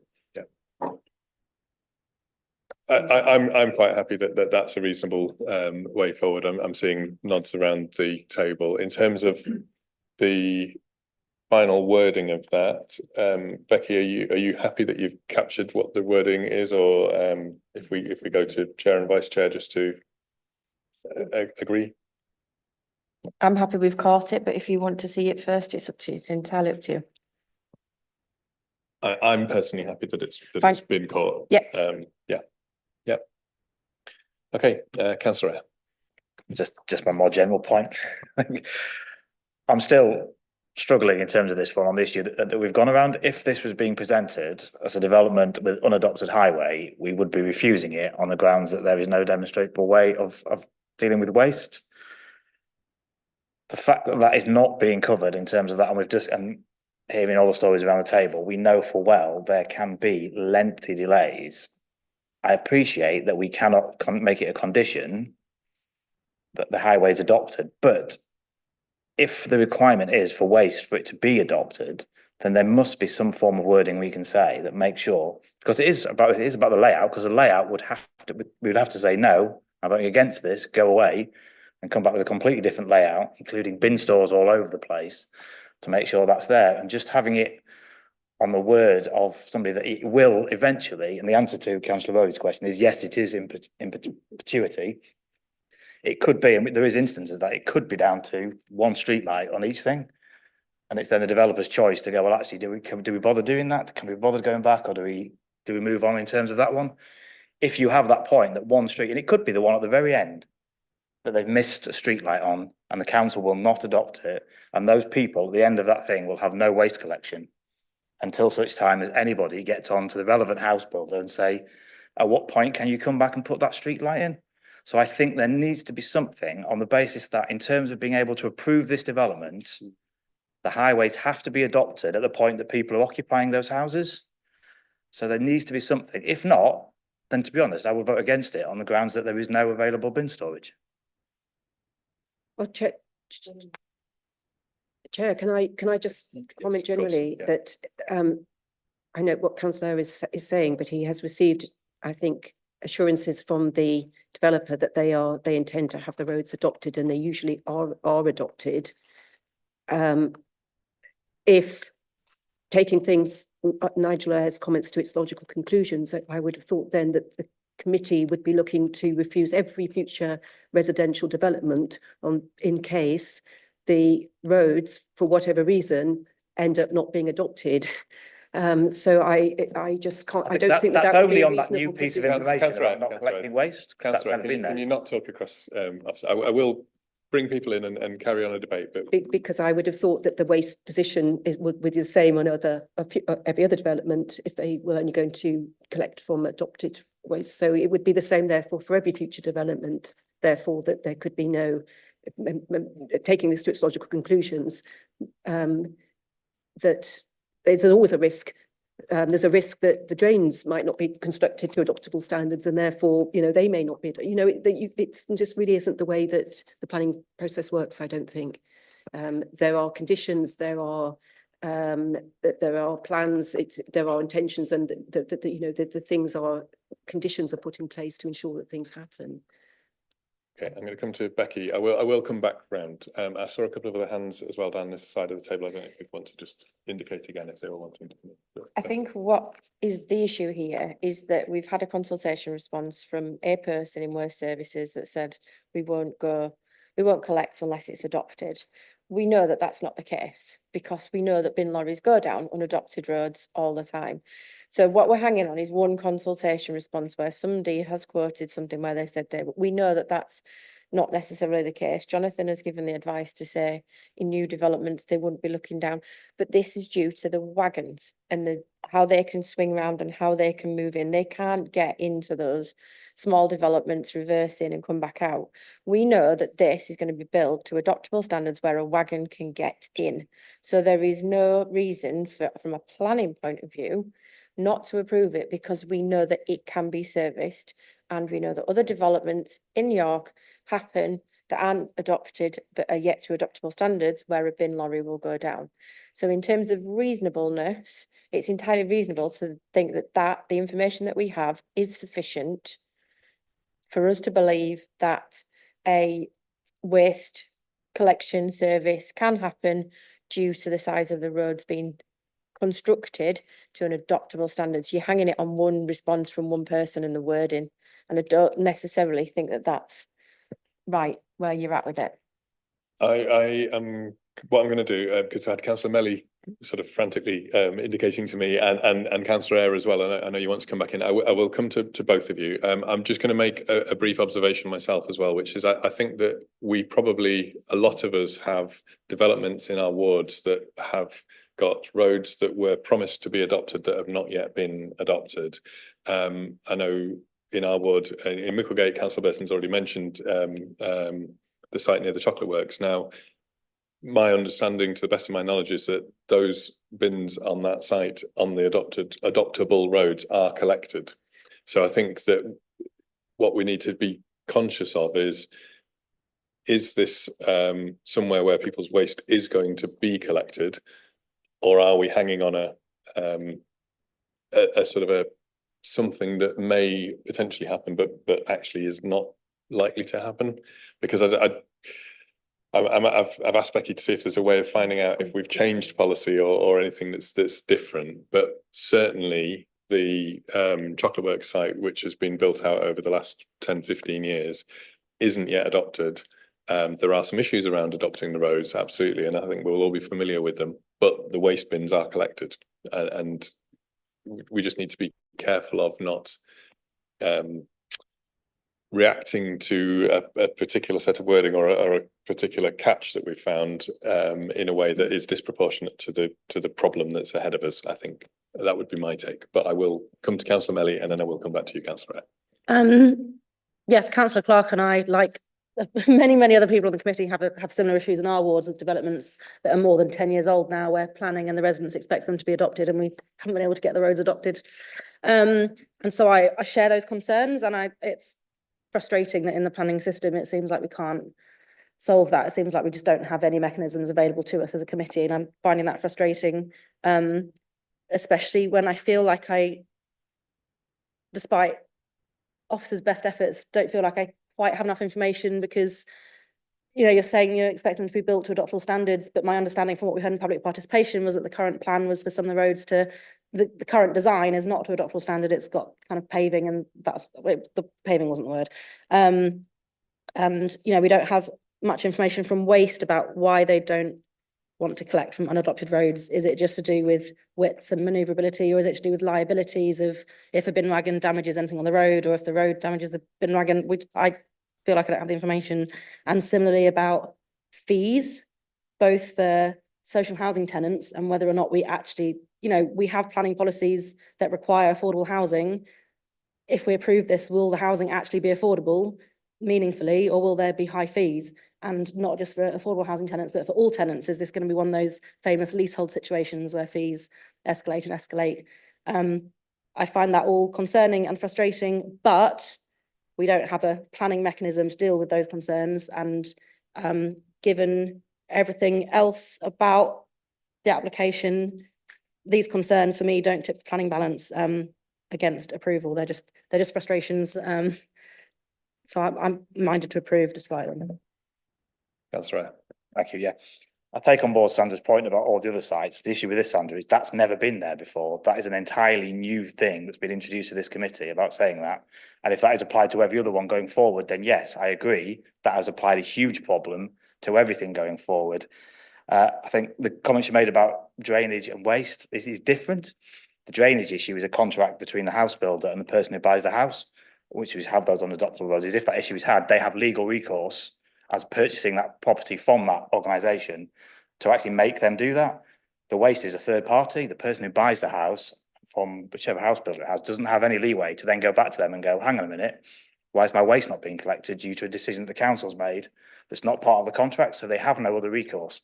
Everything else, if they don't finish the road, if they don't put the curbs in, etc., whatever, as part of that legal process of buying the house. And then my third thing, which is very worrying, is we can't sit here and say this is a public report that's gone through numerous things, have numerous inputs, has had the opportunity for public to comment. We can't then sit here in committee and say that's the view of one officer. That is not. That is the official view of the council's waste department. Otherwise, we have to strip everything out from that report and say, well, actually, that isn't Highways' view. That's just a view of one Highways officer. And if we don't like it, then we just say, well, it's just a one person's view. Once it's in the report, that is the official council waste position, not the opinion of one officer. That is the council waste department's prime submission to this, same as everything else. That's as sacrosanct as anything else. It may turn out to be one council officer who said the wrong thing, but it's there now. It's in that report as a council's official waste position. And we as a committee have to deal with it as that. Yeah, Jonathan, I'll Just bring to you in give the the council. clarification, so there's an informal guidance note from Waste that we get that they hand out to developers, and it's always been in there since 2022. It says that on new developments, they won't go on to non-adopted roads. The fundamental, where that doesn't align with planning, is adoption of roads is under the Highways Act, and it's quite clear, and Sandra will tell you, planning is not here to undertake and deal with other legislation. So we're detached from that whole process. We can't make anyone comply with other legislation. That's what other legislation does. We only do the planning side of it, and that's why Becky explains that we can only design something that works, but we can't tread on the toes. We can't duplicate other legislation. It's separate. That's other people's jobs.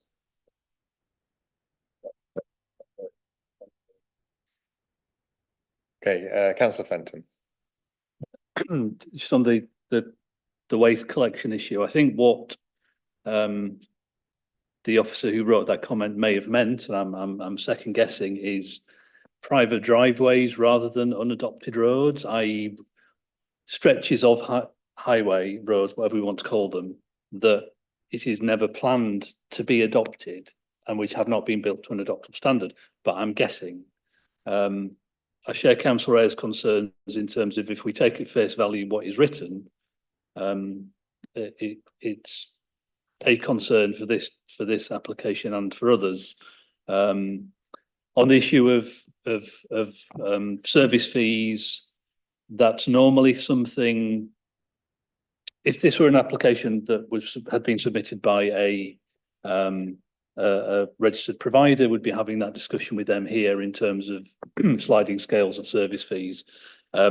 My hope and expectation is that whichever registered provider took on the social rent properties on this development would enter into an agreement whereby there'd be an arrangement whereby tenants would pay something, but perhaps not the full extent of the service fee that market sale properties would pay, because there is potentially quite a lot going on this site that would require a significant contribution. But I don't think that's something we don't have enough information at this stage, I think, certainly I don't, to know whether that's such a concern that it would tip the balance against approval. But I still do have concerns around the varying interpretations of what's in the report in relation to waste collection. Thank you, Councillor Fenton. I'm just going to to sort of try and box off the waste issue in a sense.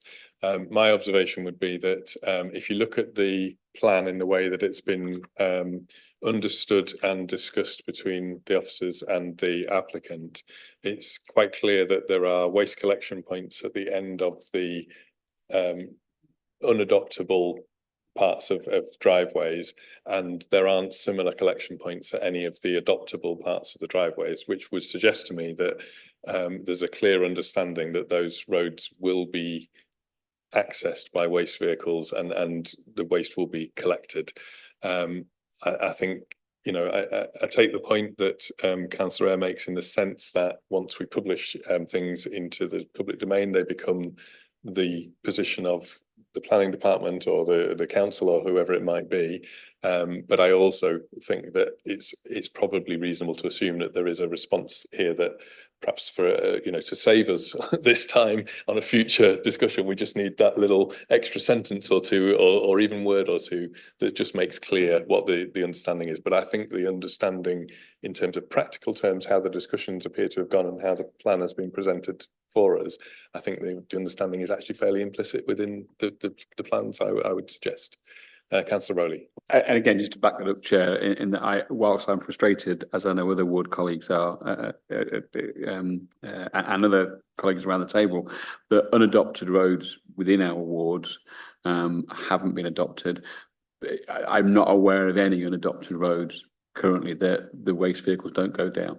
I'm certainly not in my ward. So waste is being collected, but I understand the nuance that Councillor Ayer was looking at in terms of any future developments. Okay, any other points of debate that anybody wishes to raise? Or are we happy to move to considering the proposal? Well, sorry, the recommendation. I'm seeking proposals essentially. So if anybody wishes to do so, Councillor Rowley. This might be my only chance to do this, but I just recommend we move to accept the proposal as recommended. Okay, thank you. And does anybody wish to second that? I saw Councillor Melly. You happy just to second? Yeah. I think we talked about some variation of it was the landscaping. Just remind us what we were going to amend. Right. So if members want to, this is very good.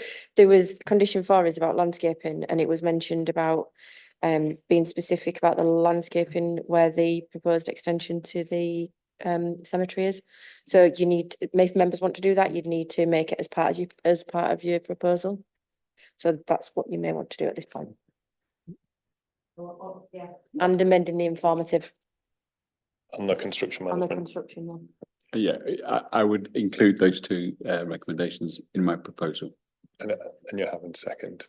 Okay, so we've got a proposal and it's been seconded. Unless anybody's itching to say anything further about that, I'll just ask Becky to remind us exactly what we'll be voting on. So it's recommended for approval based on the conditions in the case officer's report, the update that Jonathan gave, amendment to condition 4 and the construction management plan to be delegated to myself. Once we've, I'm going to say once we've referred to the Secretary of State, but that's not right because it's already been. So yeah, just delegate the, no, I stopped myself. Yeah, so delegate the final wording to myself, please, but to include those two changes. Thank you. So if I can see by show of hands, all those in favour of that proposal, if you could show now. And anybody that's against that proposal? And any abstentions? Okay, so with 1 abstention and 10 votes in favour, that is approved, and that the approval will be granted subject to those changes that are needed. So there's nothing else on the agenda. What I do just want to very, very quickly note is on that report that we've just had, the way in which it was set out with the officer notes and little explanations and the summary of the different definitions, I found really, really helpful. So if I could just thank you very much for the way that that report was set out, and if in future a similar process could be used, it's really, really helpful in terms of us doing our business. But as I say, no further business today. So thank you all for your time, and that concludes the meeting.